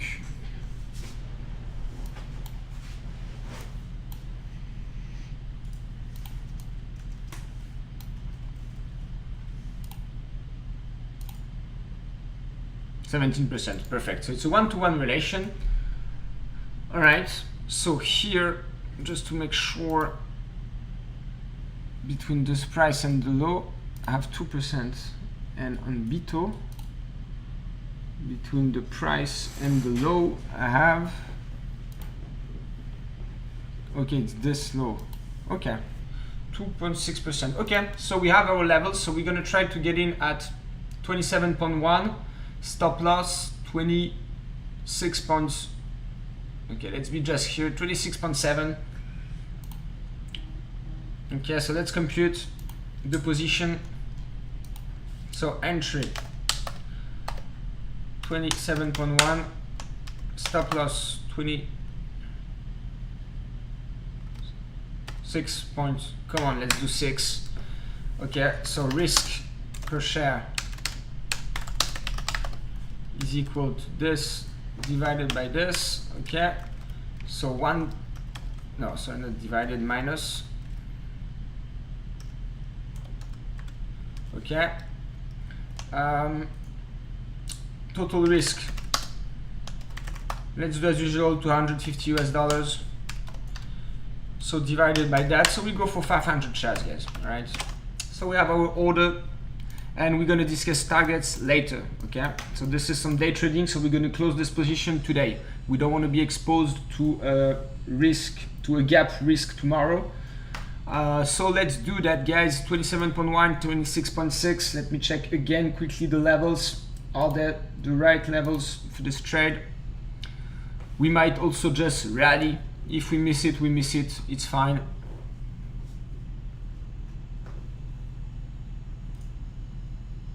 Okay, it's good. All right, so let's set this up, guys. So what position we have?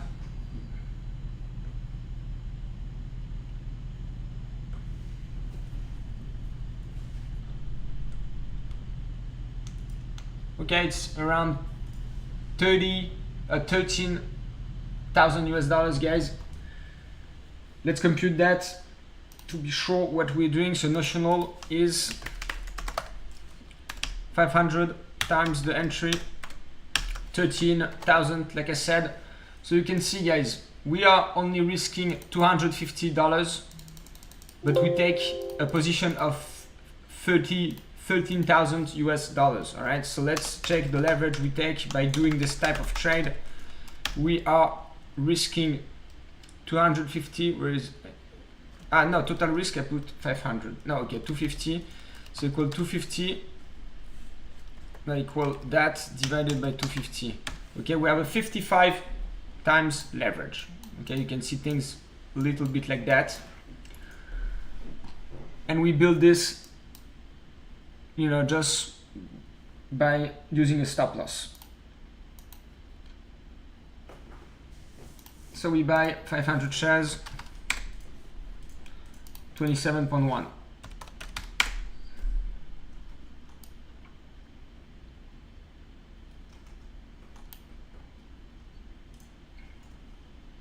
I had that before. Okay, I need to call interactive broker. It worked. It's weird. GBTC have the same issue. Sometimes, you know, you need to ask for permission to trade, not shortable. Okay, and this one. Okay, let me check if I can do the trade on GBTC. It is working as well. Otherwise, you do it with Kraken. No, I cannot. I'm fully. But yeah, true. And you cannot use a stop loss on Kraken. Okay. So 29. Okay, I try. No trading permission. Okay, so I need to call interactive broker, but I cannot call them.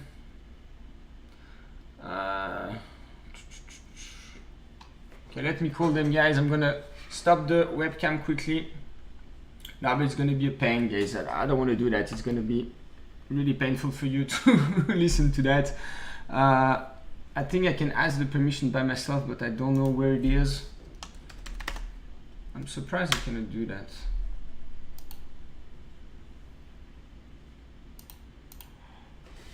Let me check if I can do it on my account. Okay.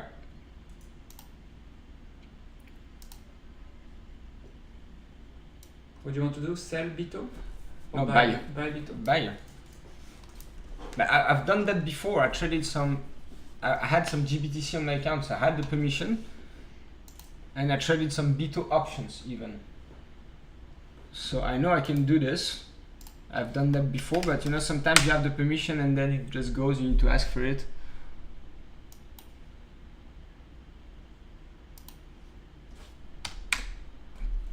So Gabriel is opening his interactive broker account. Let's see if he can take the trade for me. It's gonna be same. If I win, you know, he's gonna give me the money. If I lose, I'm gonna give him the money.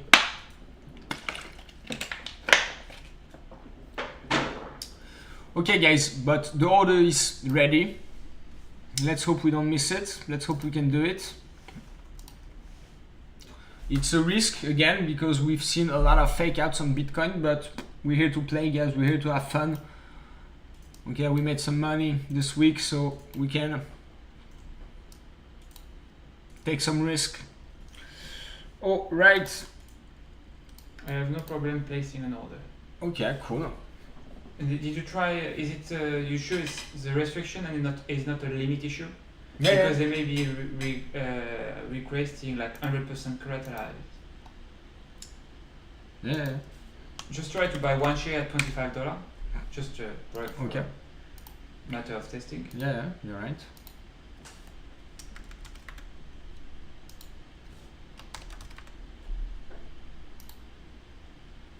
No trading permission. Okay. But I know I am eligible. It's stupid. I mean, it's up to you. I don't know if you want me to trade it, I can trade it. Okay, let's do that. So we place the order on Gabriel's trading account. So what do you need to do? So we buy 500 500 shares, 27.1. Okay. That's it? Yep. And then stop loss, sell.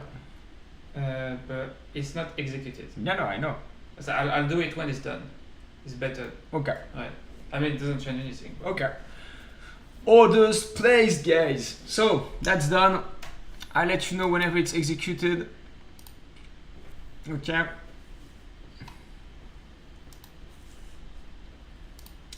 Silver is moving nicely today, guys. We're bullish on this. Okay. AMC call was that? Did you guys already get it? Okay, so yeah, the AMC call, Paula, to answer your question, is the April 25 call. I'm gonna try to buy that, but just to make it clear, it's something I sold yesterday, so I'm buying it back lower.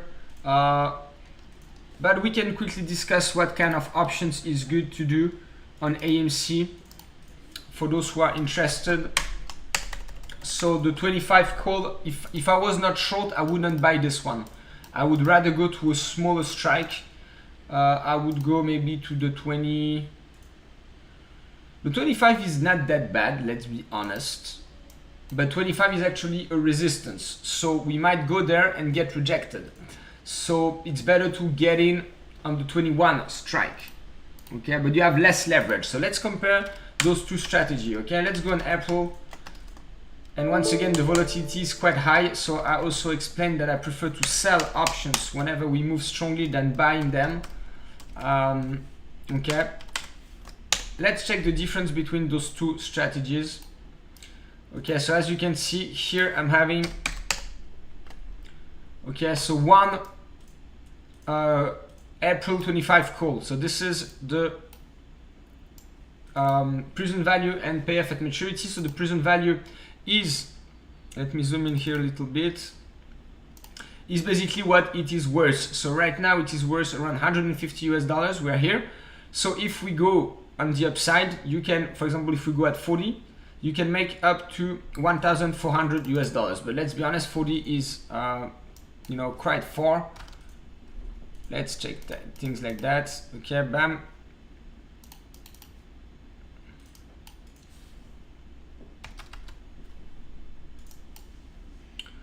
Okay.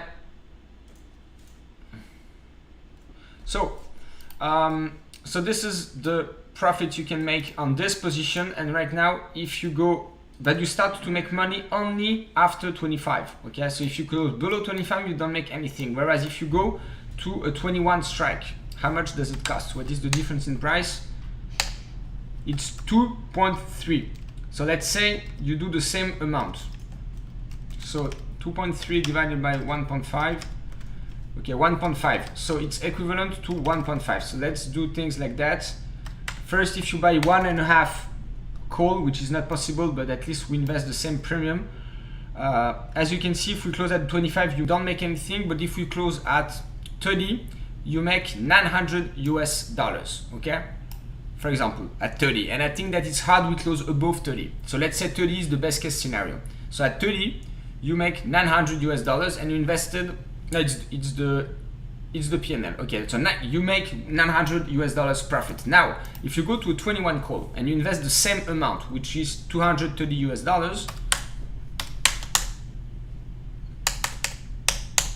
Okay, so the same amount, and we said at 30 you make $800. So there is not a big difference at 30. You make a little bit less on the 21 call, but just a little bit, but you make more money between 21, it's a 21 strike, and 25, which is an area that is very likely we finish in on April 14th. I mean, it's more likely because it's just closer. So to me, this is showing clearly that it's better to go to a lower strike that has a lower volatility. Even if the volatility is crazy high, 160 is extremely high. So that's why it's better to sell those options than buying them, but whatever. Now you can also compare by doing the spread. Look at the difference. Okay, so this is the difference between one strategy and the other one, and you can see that the difference happens between 21 and roughly after 21, and you are better off to make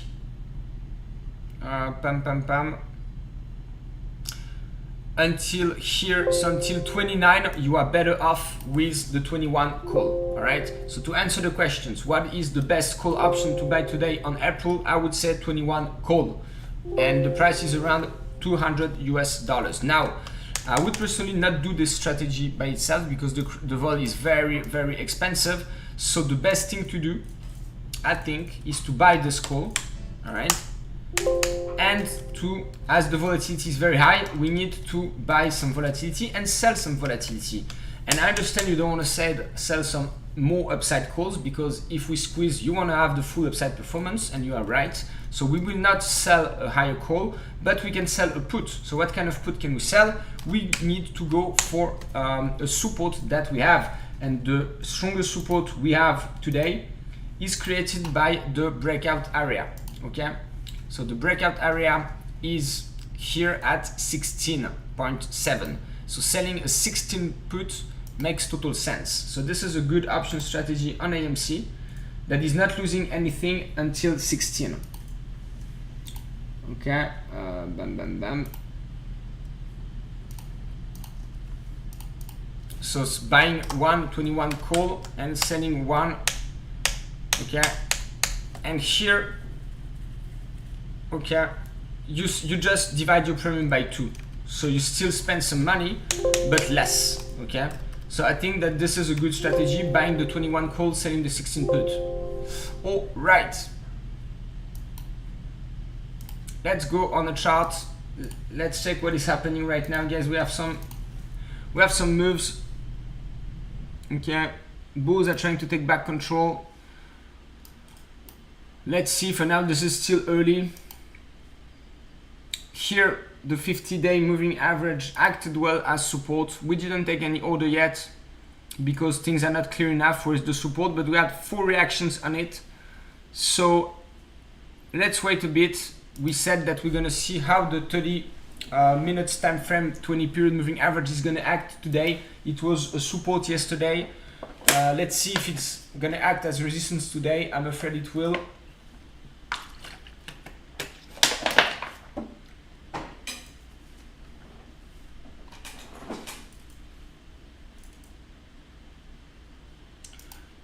Okay, for now Bitcoin is pushing higher.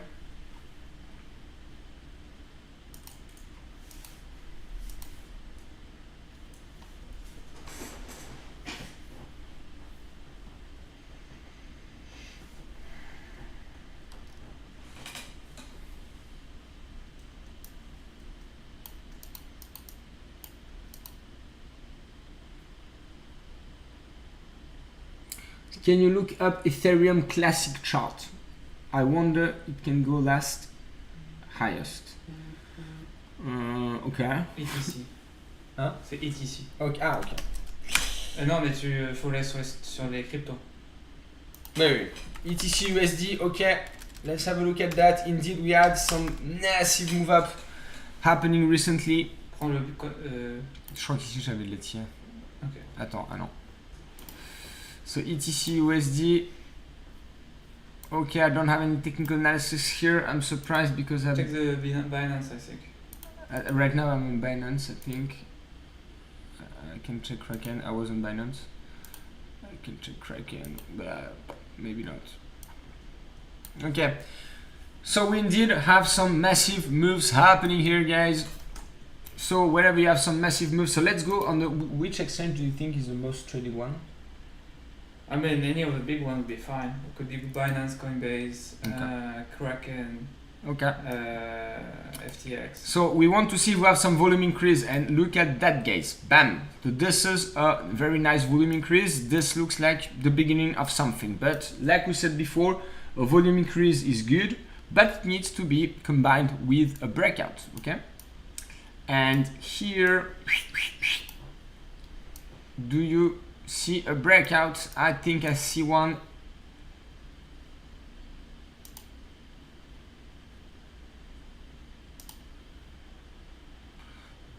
Okay, not very good, because for breakout to be good quality, we need to have a consolidation that is showing that the trend line you're using is followed by other investors. Here the best I can do is that, and it's not very good. So here the signal is to me not perfect, definitely. So it's bullish. I prefer to buy it than selling it, but I would not set up a trade here personally, just because the setup is not perfect.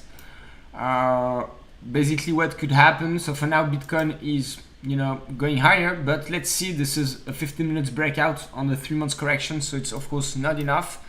If we dump here, ETC will dump probably stronger because it moved just stronger recently. Bam, bam, bam, where is the ETC? So we are bullish, but the bulls control is fragile, and it's fragile because we didn't consolidate anywhere. So if we see a consolidation happening now above this 200-day moving average around the 40 level, it would, you know, we have look at the RSI, guys. The RSI on the daily time frame is overbought, but whenever you have an overbought RSI with strong volume, it can still go higher. I mean, it can always go higher, but the probability it goes higher is more important. So here, definitely bulls are in full control.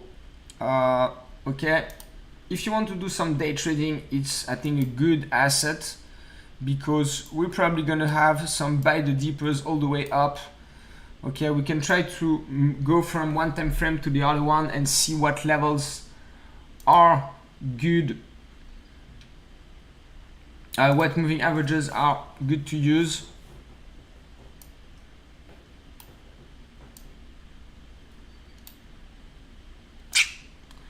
Nothing here.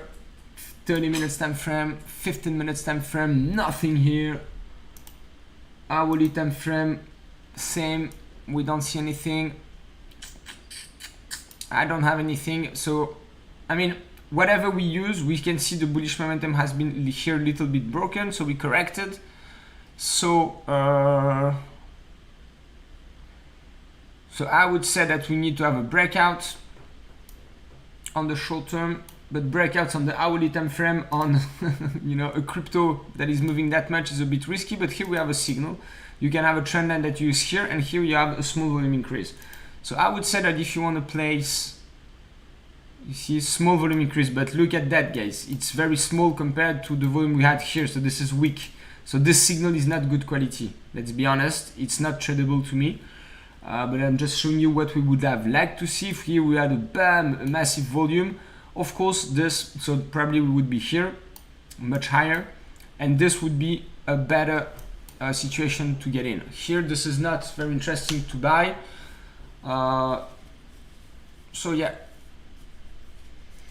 we are bullish, but nothing very easy to set up a trade for now. We have some support at 41, So let's be more precise here. So the support can be used to set up a trade, but yeah, no, it was coming from this trend line and we didn't have the consolidation. It's risky, guys. I don't see any nice trade setup here to be done, definitely. And if I go back on a 15 minutes time frame, it was the best one. We have this, but it's not strong. So okay, it's bullish, guys, but to me the we don't have enough indicator pointing towards the same direction for us to open a position here. Okay, look at I don't know, just a suggestion. Yeah. Maybe look at what Ethereum is doing. Okay. Because there is usually some kind of correlation. there could be some kind of delay. Like if Ethereum was really rallying strong, which I don't think it is, like you could see a delay on Ethereum Classic because people think, you know, it's the next one. So if you see some kind of indication on Ethereum, maybe you can deduce that something's going to start on Ethereum. And do you think we can try to make some premium strategy, like for example that ETC is trading higher than, you know, that one is ahead of the other one? Or I mean, I would not really do some kind of like the gold silver ratio on this one. Okay. But if say, I mean, my view is that if Ethereum say was like in the last, I don't know, 2 weeks or so, it was up 30%, 40%, and Ethereum Classic was late, then you could expect a pump on Ethereum Classic. But I don't think I mean, I know we're not in this scenario, but then you could just double check it. So it's interesting, of course. Let's have a look at that, guys. So you guys know that ETC USD is like, you know, the little sister or little brother of Ethereum. So let's have a look at the big guy here. Let's keep those two charts together. By the way, VIX is dropping, guys. SPY is going higher. We have some relief. Buy the dippers were active today. I think we're gonna push higher. All right, so ETH/USD.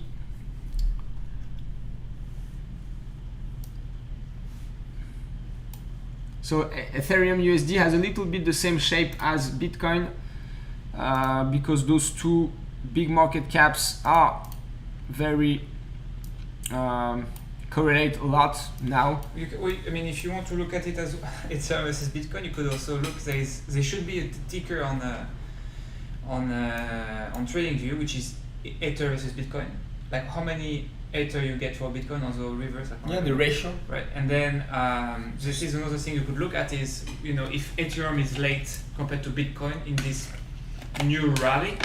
Yeah, this is and interesting. And sometimes you could just, you know, switch one versus the other. True. Okay, but let's check that as well, guys. Let's talk a little bit about cryptos right now. So first, we can see that to me, when I look at the charts, they are synchronized, yeah, because we just have right now the, you know, breakout attempt on Ethereum above 3,000.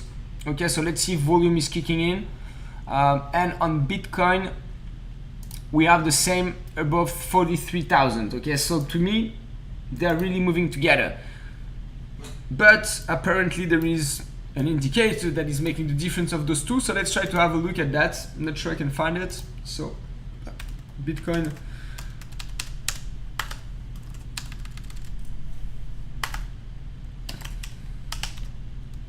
how do you think it's called? Just type ETH space BTC. Ah, okay. And then you'll probably find it. BTC ETH. BTC ETH. Yeah. Actually, do ETH BTC. Why? Because I don't think this is the one. Okay. Yeah, now you have much more. Okay. So interesting. So we can see indeed, looking at that, it's funny because it has the same shape as Ethereum itself and as Bitcoin itself. So basically we can see that moves are amplified on this. So we can assume that if there is a rally, that we're gonna have here a breakout as well, which is telling me that it is better to buy Ethereum than buying Bitcoin today. Because if we get back to those high levels we've seen before, and if we have a real rally coming back on the crypto market, we can expect this Ethereum Bitcoin pair to as well break out, because we can see it's very correlated. You guys remember what is that. This is the Bitcoin move, this is the Ethereum move. So here we don't have a breakout though, but definitely if I need to buy something today, it's Ethereum. But I don't know if we have a ticker on that on Interactive Broker, Ethereum. Yes, give me a sec. Okay.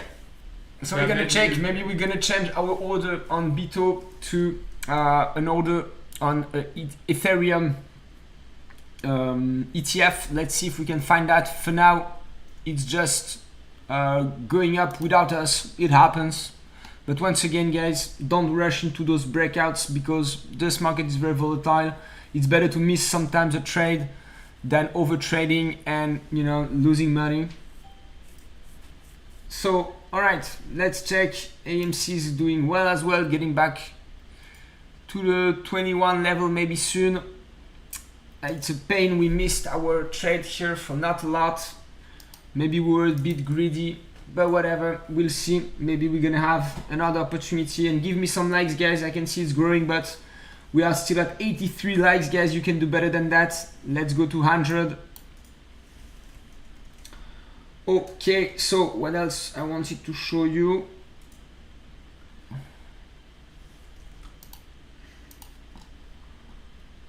Probably the best would be what's called the Grayscale Ethereum Trust, which is ETHE. Okay, which one? ETHE. Oh, right. It's a short-term trade, right? Yeah, it's day Okay. trade. I'm gonna close it today. ETHE. Okay, so Gabriel found an ETF for us, but It's not really an ETF. It's a fund. okay, So it's different. But if it's short-term trade, it will be fine. okay. So let's see if I have the permission to trade that. The price is same around 25, guys. Everything is worth 25. So we can adapt our order easily. No trading permission. Ooh, I cannot. Let me check on my side. I don't. Okay, no, let me try. Override and transmit. Nah, no trading permission. Fuck it. I cannot.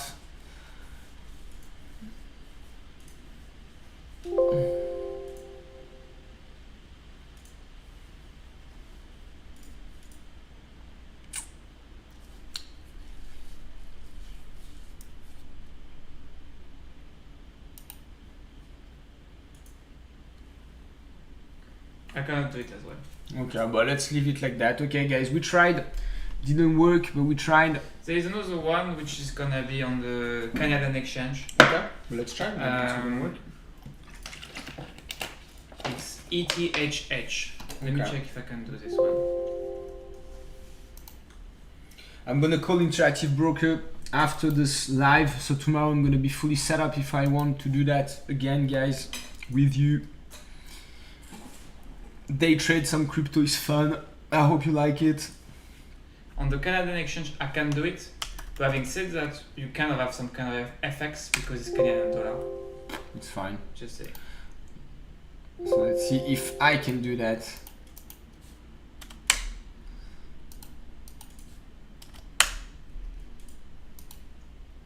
Nah, no trading permission. Okay, now I really need to. Okay, I cannot. Let's leave it like that. It's fine. We already have our order placed. It's not gonna change much, especially what I showed you guys is very valid on the medium term. All right, this premium of Bitcoin right now compared to the Ethereum.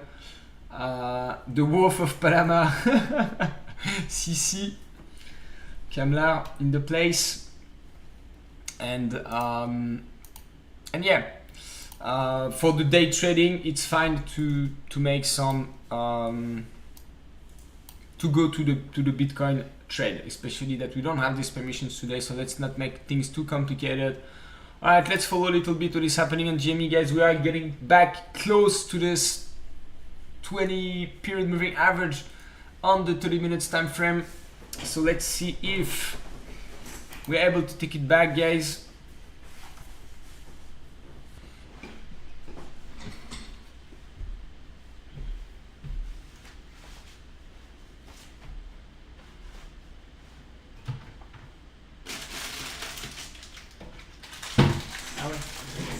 Sì.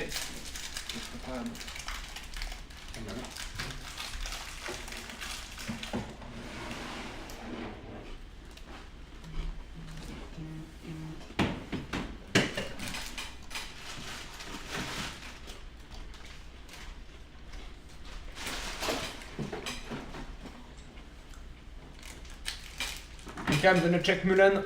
Give me just a sec. I'm eating my breakfast, my second breakfast.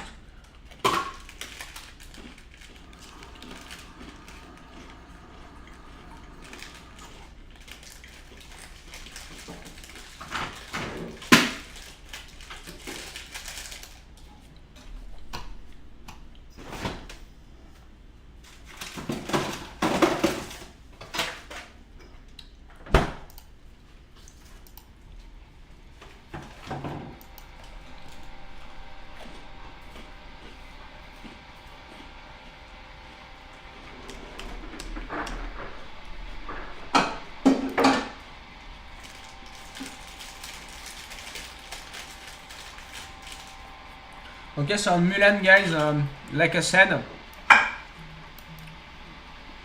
okay, maybe we can do a day trade here. We didn't do anything today yet.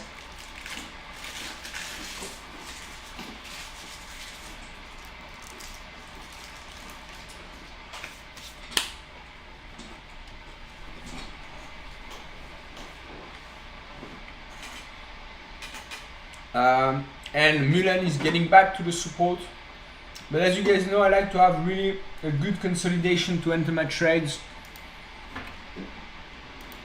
Here it's not too bad.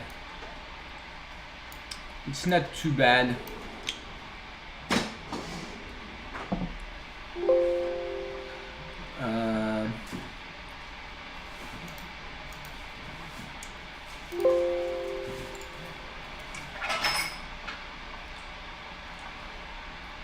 I'm not a big fan of the setup because the momentum is broken. We are below the, on the hourly time frame, we are below the 20 and 50 period moving averages. So on the very short term, I'm not a big fan. If we get back close to, 180, I mean, it's very far. It won't be looking good as well. It's not easy to get in, okay, without making it a gamble. All right, if you want to use technical analysis properly and enter this trade, unfortunately there is nothing using my methods I see here. The reason being that we broke out below this moving averages that are to me important. Okay, even on the 4 hours time frame you can see, okay, we are testing the 20 period moving average here. So it's rather bullish, but it's not a good setup for me to make a trade.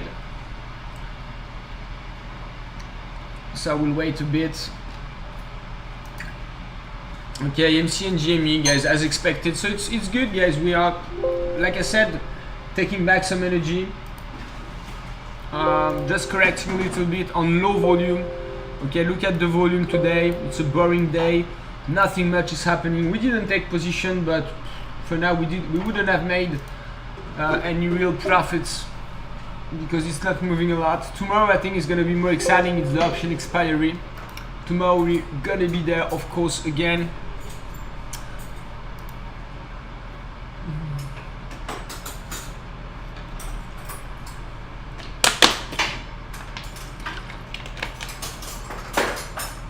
Okay, I have a question. I didn't see this one. If a recession happens and the market was to crash, how low do you think the SPY will fall? So, okay, I can make just two scenarios. One bearish scenario and one, cataclysmic scenario. All right. So for now, we just had a small. I mean, it's a correction. Let's see. For a correction to be valid, we need to correct at least 38% of the last move up. So the last move up is here on SPY, and we went to the 38.2%. So this correction might very well be over. Now, a deeper correction would go to the 61.8% retracement. So it would go to the 380 level. So I think that if things turn bad, we'll probably go back to 380. Now, if we have really something extremely bad happening, it's very hard to say. I don't want to make, it's too early to discuss this kind of things. So I would say 380 is for now the worst case scenario I can see on the SPY. All right, given how the economy is strong, given everything we have right now, it doesn't make sense to make any other scenario. So for now, Bitcoin keeps going higher, guys. Let's see if the volume is still here on the 15 minutes time frame. Okay, we had a nice volume, but right now you see it's not followed by strong volume.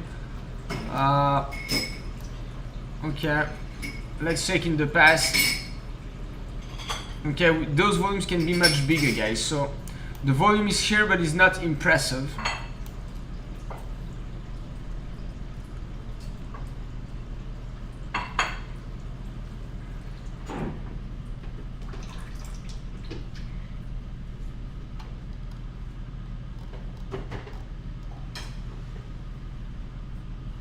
Okay, so I have a question about AMC, guys. So of course,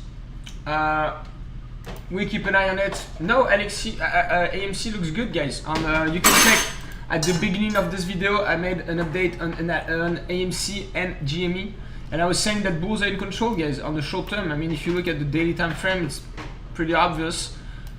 This is nothing. This is just a small dip on low volume. We want this volume to be as low as possible today. If we see that at the end of the day, bears are intensifying, their orders, then we would of course need to take this into account. For now, it's not happening. For now, bulls are completely in control on the short term. I mean, on the very short term, bears took back control, but it's just a small pullback. And as long as the volume stays low and the moves are contained, I don't see any reason the bullish momentum to stop. So we'll probably keep grinding higher. The next resistance is, so once again, 20.6, 22, 25.5. Those supports, those resistance are here, guys. They're good to use for, taking profits or selling covered calls for those who want to do that. For those who just want to buy and hold, it's very good as well, guys. Because, doing some buy and sell on AMC is really a tricky game. I don't advise to do that. Okay, Bitcoin at 44,000.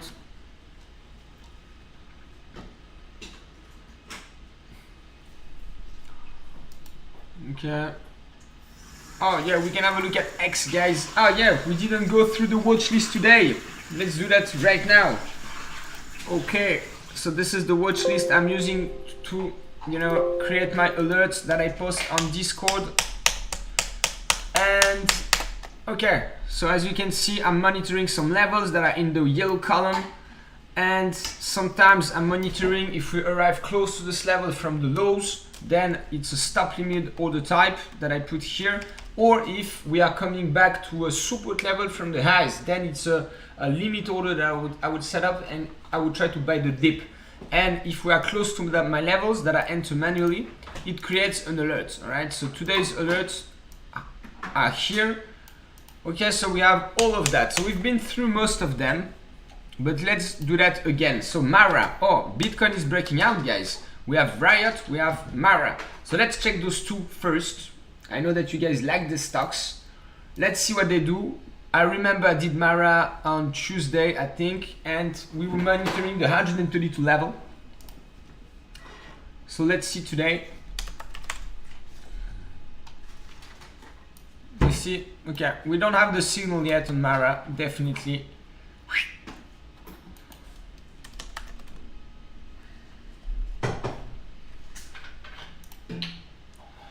Okay. I mean, we could see things like this as well.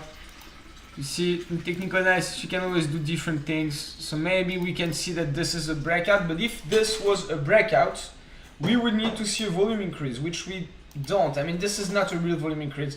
So for now, Mara doesn't give any signal of reversal.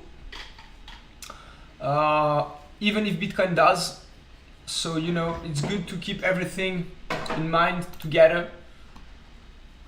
I'm a bit surprised by the way that Mara is late like that, because as you can see, Mara was trading here in Jan 22, higher than that, and in Jan 22 Bitcoin was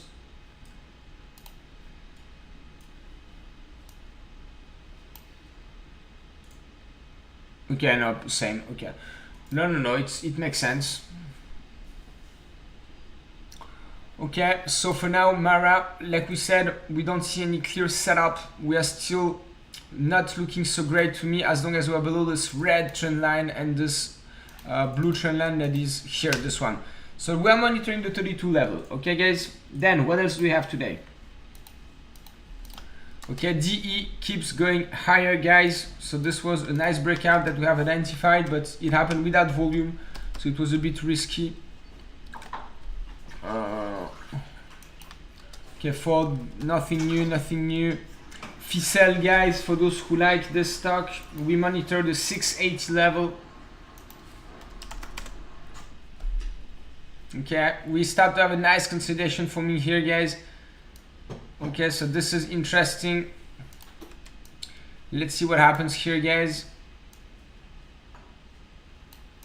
Okay, 690 level maybe that we need to break.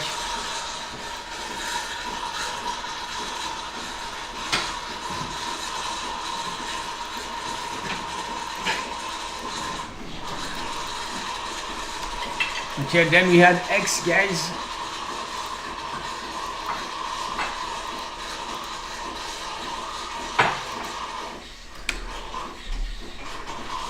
Bam, keeping grounding higher, guys. So this was a breakout that has been identified on a weekly time frame.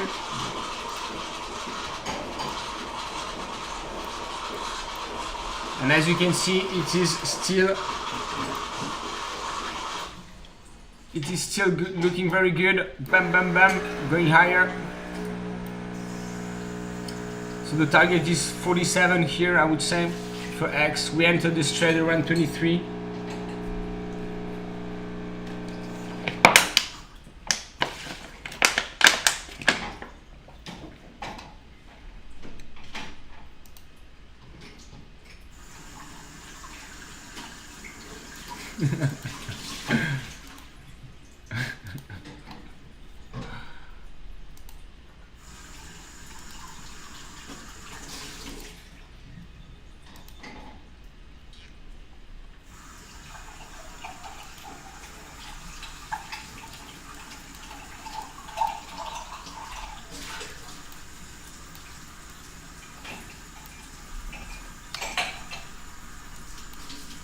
Alright, yeah, so what else do we have here?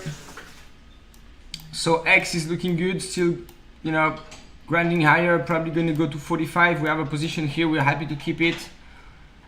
Bam. TPIC, I can have a look at that as well, guys. I'm just checking if I have new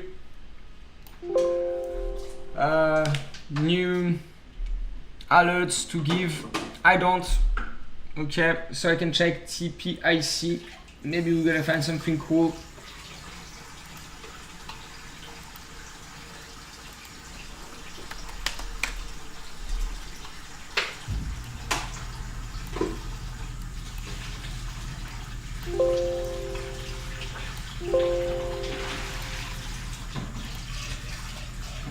Okay, it's still very weak, like we have time here.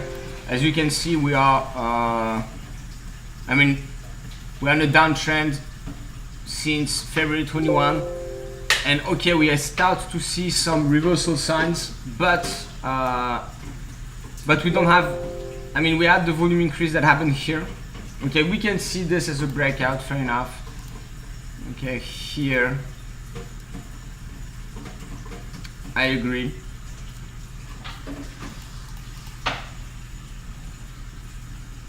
But it's for now an early signal. Okay, it's not enough to really turn bullish here. We can check in the past how things happen.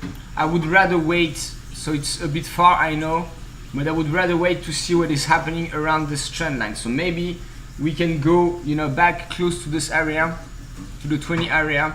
For now, boost and control in the short term. All right. So if you want to see, if you want to have some buying levels, I would say that anything close to 12 is good to buy. You see the 50-day moving average seems to be acting well as resistance.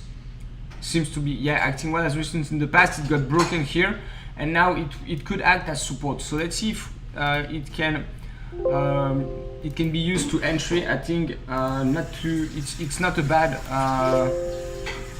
setup, but like I said, we have some resistance here a bit higher, so I don't think it's the best setup right now we have.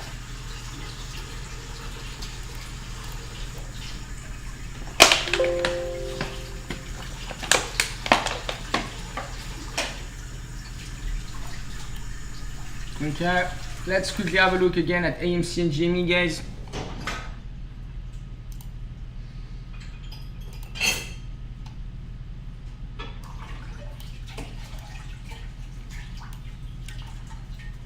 So here, as you can see, still like low volume, no big moves. Even here we had some strong reaction from the bulls, but it happened on very low volume. All right, so this is confirming the fact that for now, you know, I don't think we're gonna see anything crazy today, because even when we have this, you know, rebound, they don't happen with high volume. The volume is just decreasing, which is just showing that, you know, we have, I think, time. Tomorrow is gonna be another day.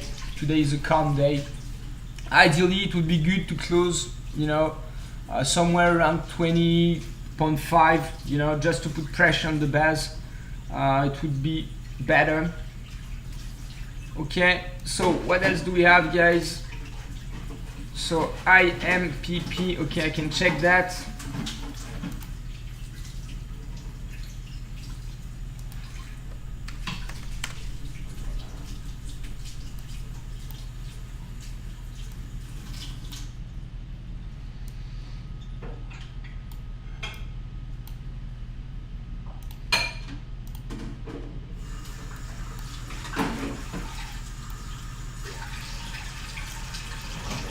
Okay, so this stock is not moving much, guys. I mean, here I think it was, I guess there was an IPO here, I don't know. We had the volume started to arrive here in February 22. So let's check what is the stock first. I don't know this ticker, IMPP.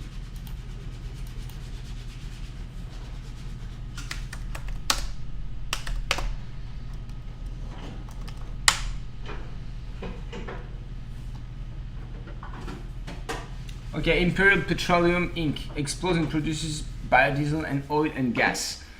Okay, so then I'm gonna have a look at an IO. All right, so okay, so IMPP first. IMPP, guys, I don't know, it's just not moving a lot. We have some volume coming back. It's very difficult to make some technical analysis on this particular stock because I don't see any strong moves here.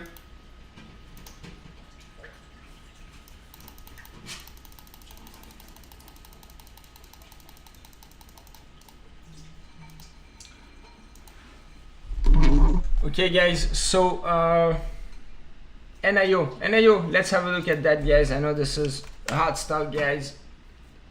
So what do we have? We dropped a lot. I had some levels around, my last support level was here at 16.6, so we went a little bit through this level, but then bulls managed to take back control. For now, bears are still in control. We have this first trend line that is here, bam bam bam. Okay, if I use a logarithmic scale, it's more visible.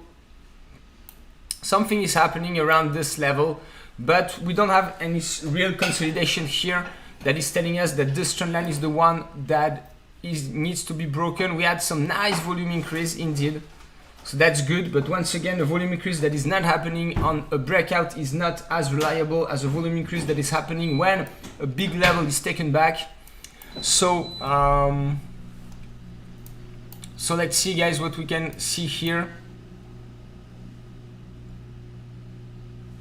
But I guess that if we manage to close above 22, 23, it would be looking good. So, but for now, I don't know, pretty much neutral on that. It's gonna go together, I guess, with Tesla as well.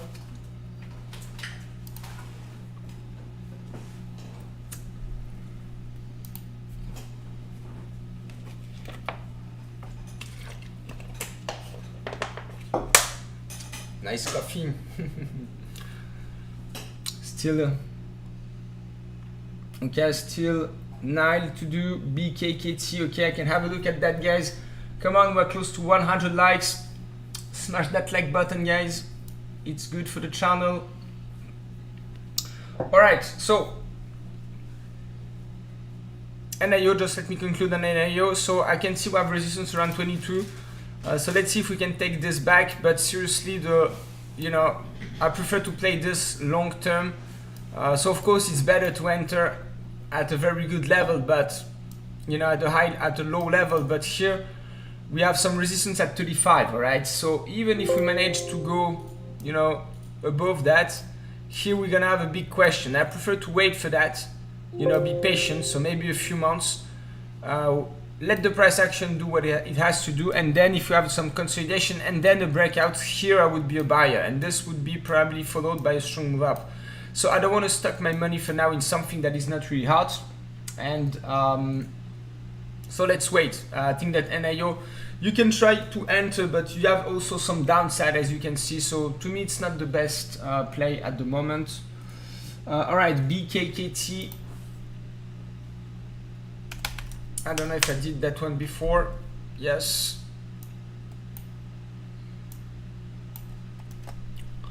Okay, so resistance at 8, same thing. I don't see any real trading setup. We don't have any consolidation, easy to trade. Maybe we had one here, you can see.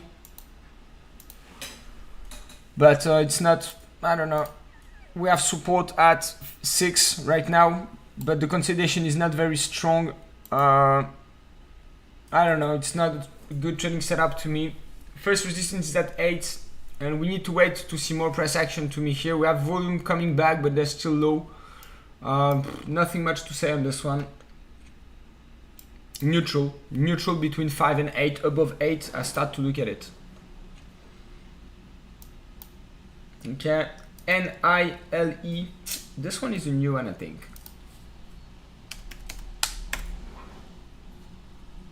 I know, I've done that. Bit9 Holdings, what's that? Let's check, guys.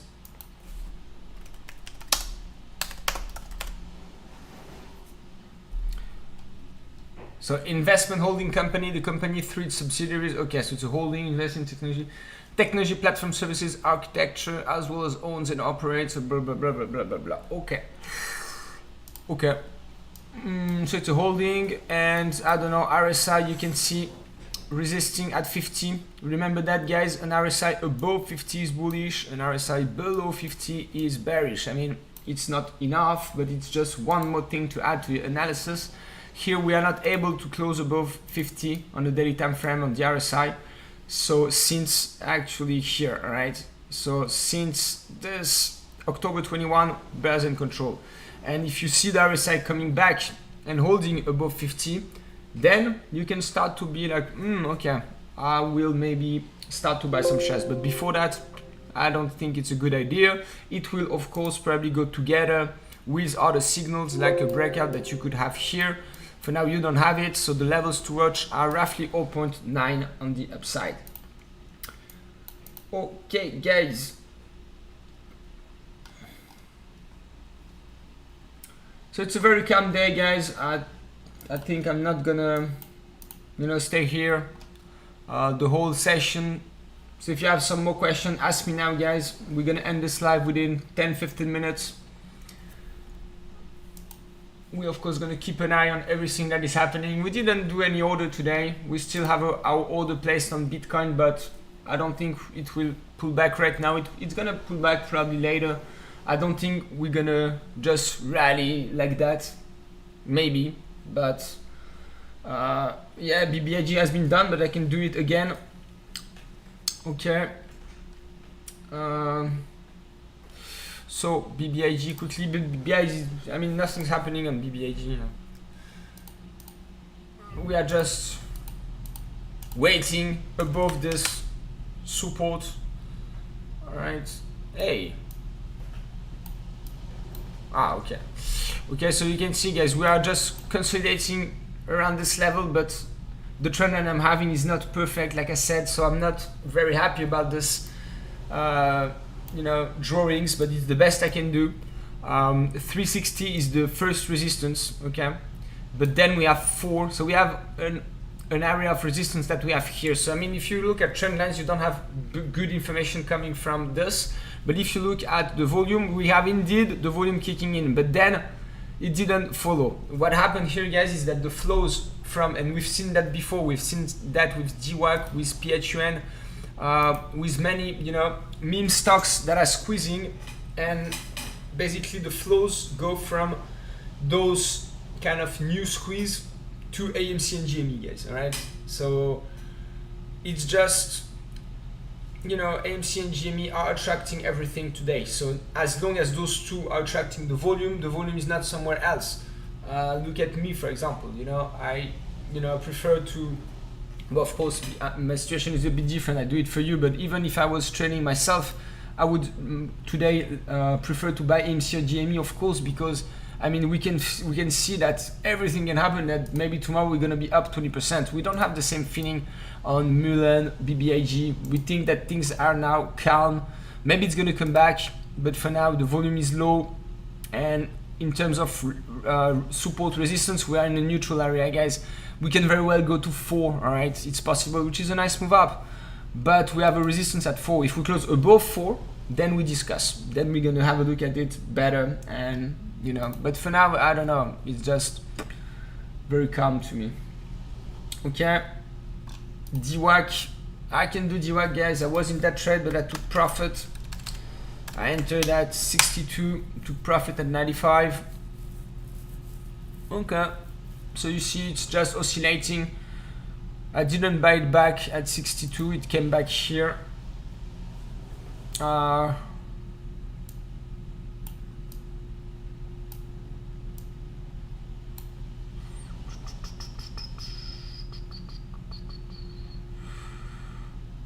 Very low volume, so that's pretty good. Okay, I'm gonna monitor DWAC, guys. Thank you for giving me this one. I'm gonna add it in the watch list, because you can see how here we have a very nice consolidation happening on low volume on a level I had already before, but you know, interestingly, it's attracted by it again. So let's try to be precise here. Where is the breakout level? It's roughly here. Okay, so around 17.3. So I'm gonna add this to the watch list, guys, and I'm gonna monitor that. If I have a breakout, I will post an alert in my Discord as usual. I didn't post anything for the past 2-3 days, guys. It's just because I have nothing. Okay, I'm not gonna post something if I don't believe in it.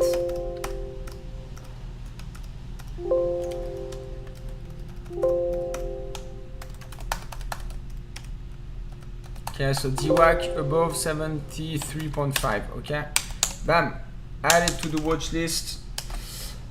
Okay, so CENN, last one.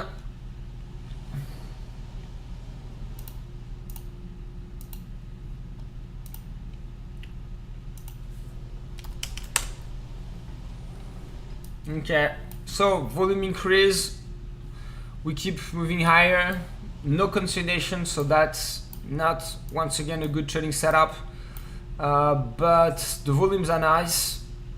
Both are in control. I don't see any resistance close to where we are, so once again, so I think this could be used to, you know, you can make some day trading maybe here If we find some moving averages, yes, we have the hourly moving average that is respected quite well in the very recent past.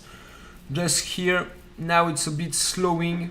So I don't know, I don't like to see that, guys. This is not a bullish setup. You can see we have price action going higher on decreasing volume, decreasing momentum. Okay, so this is a signal of reversal. All right, so here I would be careful. I would definitely not buy now because we have some bearish signals on the short term.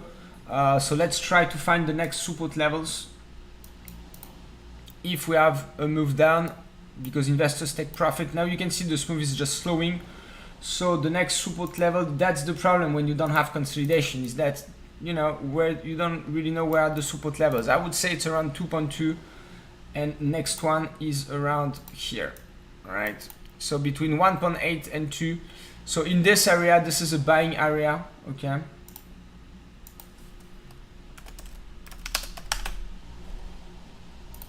all right. Above that I would not buy, and here we have the resistance, which is quite high. So, you know, the volume are increasing, so maybe we can push towards this area. It seems a bit far, to be honest, but why not? Why not? Okay, guys. All right, last one, BBBY, and then I'm done. And we've done that yesterday, so pretty calm today. -2%. Okay, nothing much to say, guys. Here it's a bit messy to me. I don't like, I don't know, I don't understand this price action. I don't see clearly where the bears were the bulls. All right, here definitely there were bulls on this trend line, but now we are moving, but we're moving higher. Get sold. I mean, not easy to trade. Support are 17.7, then 13. Okay, so this is a buying area, and then here we have some resistance. Okay, guys, I'm done for today. Thank you very much. Thank you very much for watching. We're gonna be here tomorrow, of course, guys, same hour for the open. We're gonna discuss about AMC GME. Tomorrow is gonna be a big day. I have this feeling, guys, because everything is looking good. We're just consolidating on low volume. We still have this massive option expiry. So maybe I'm gonna take some position before the close. If I do, I will let you know in my Discord, guys. But for now, I don't see anything. So thank you very much. Much love, guys. Hit that like button if you didn't yet. And I see you tomorrow. Cheers, guys.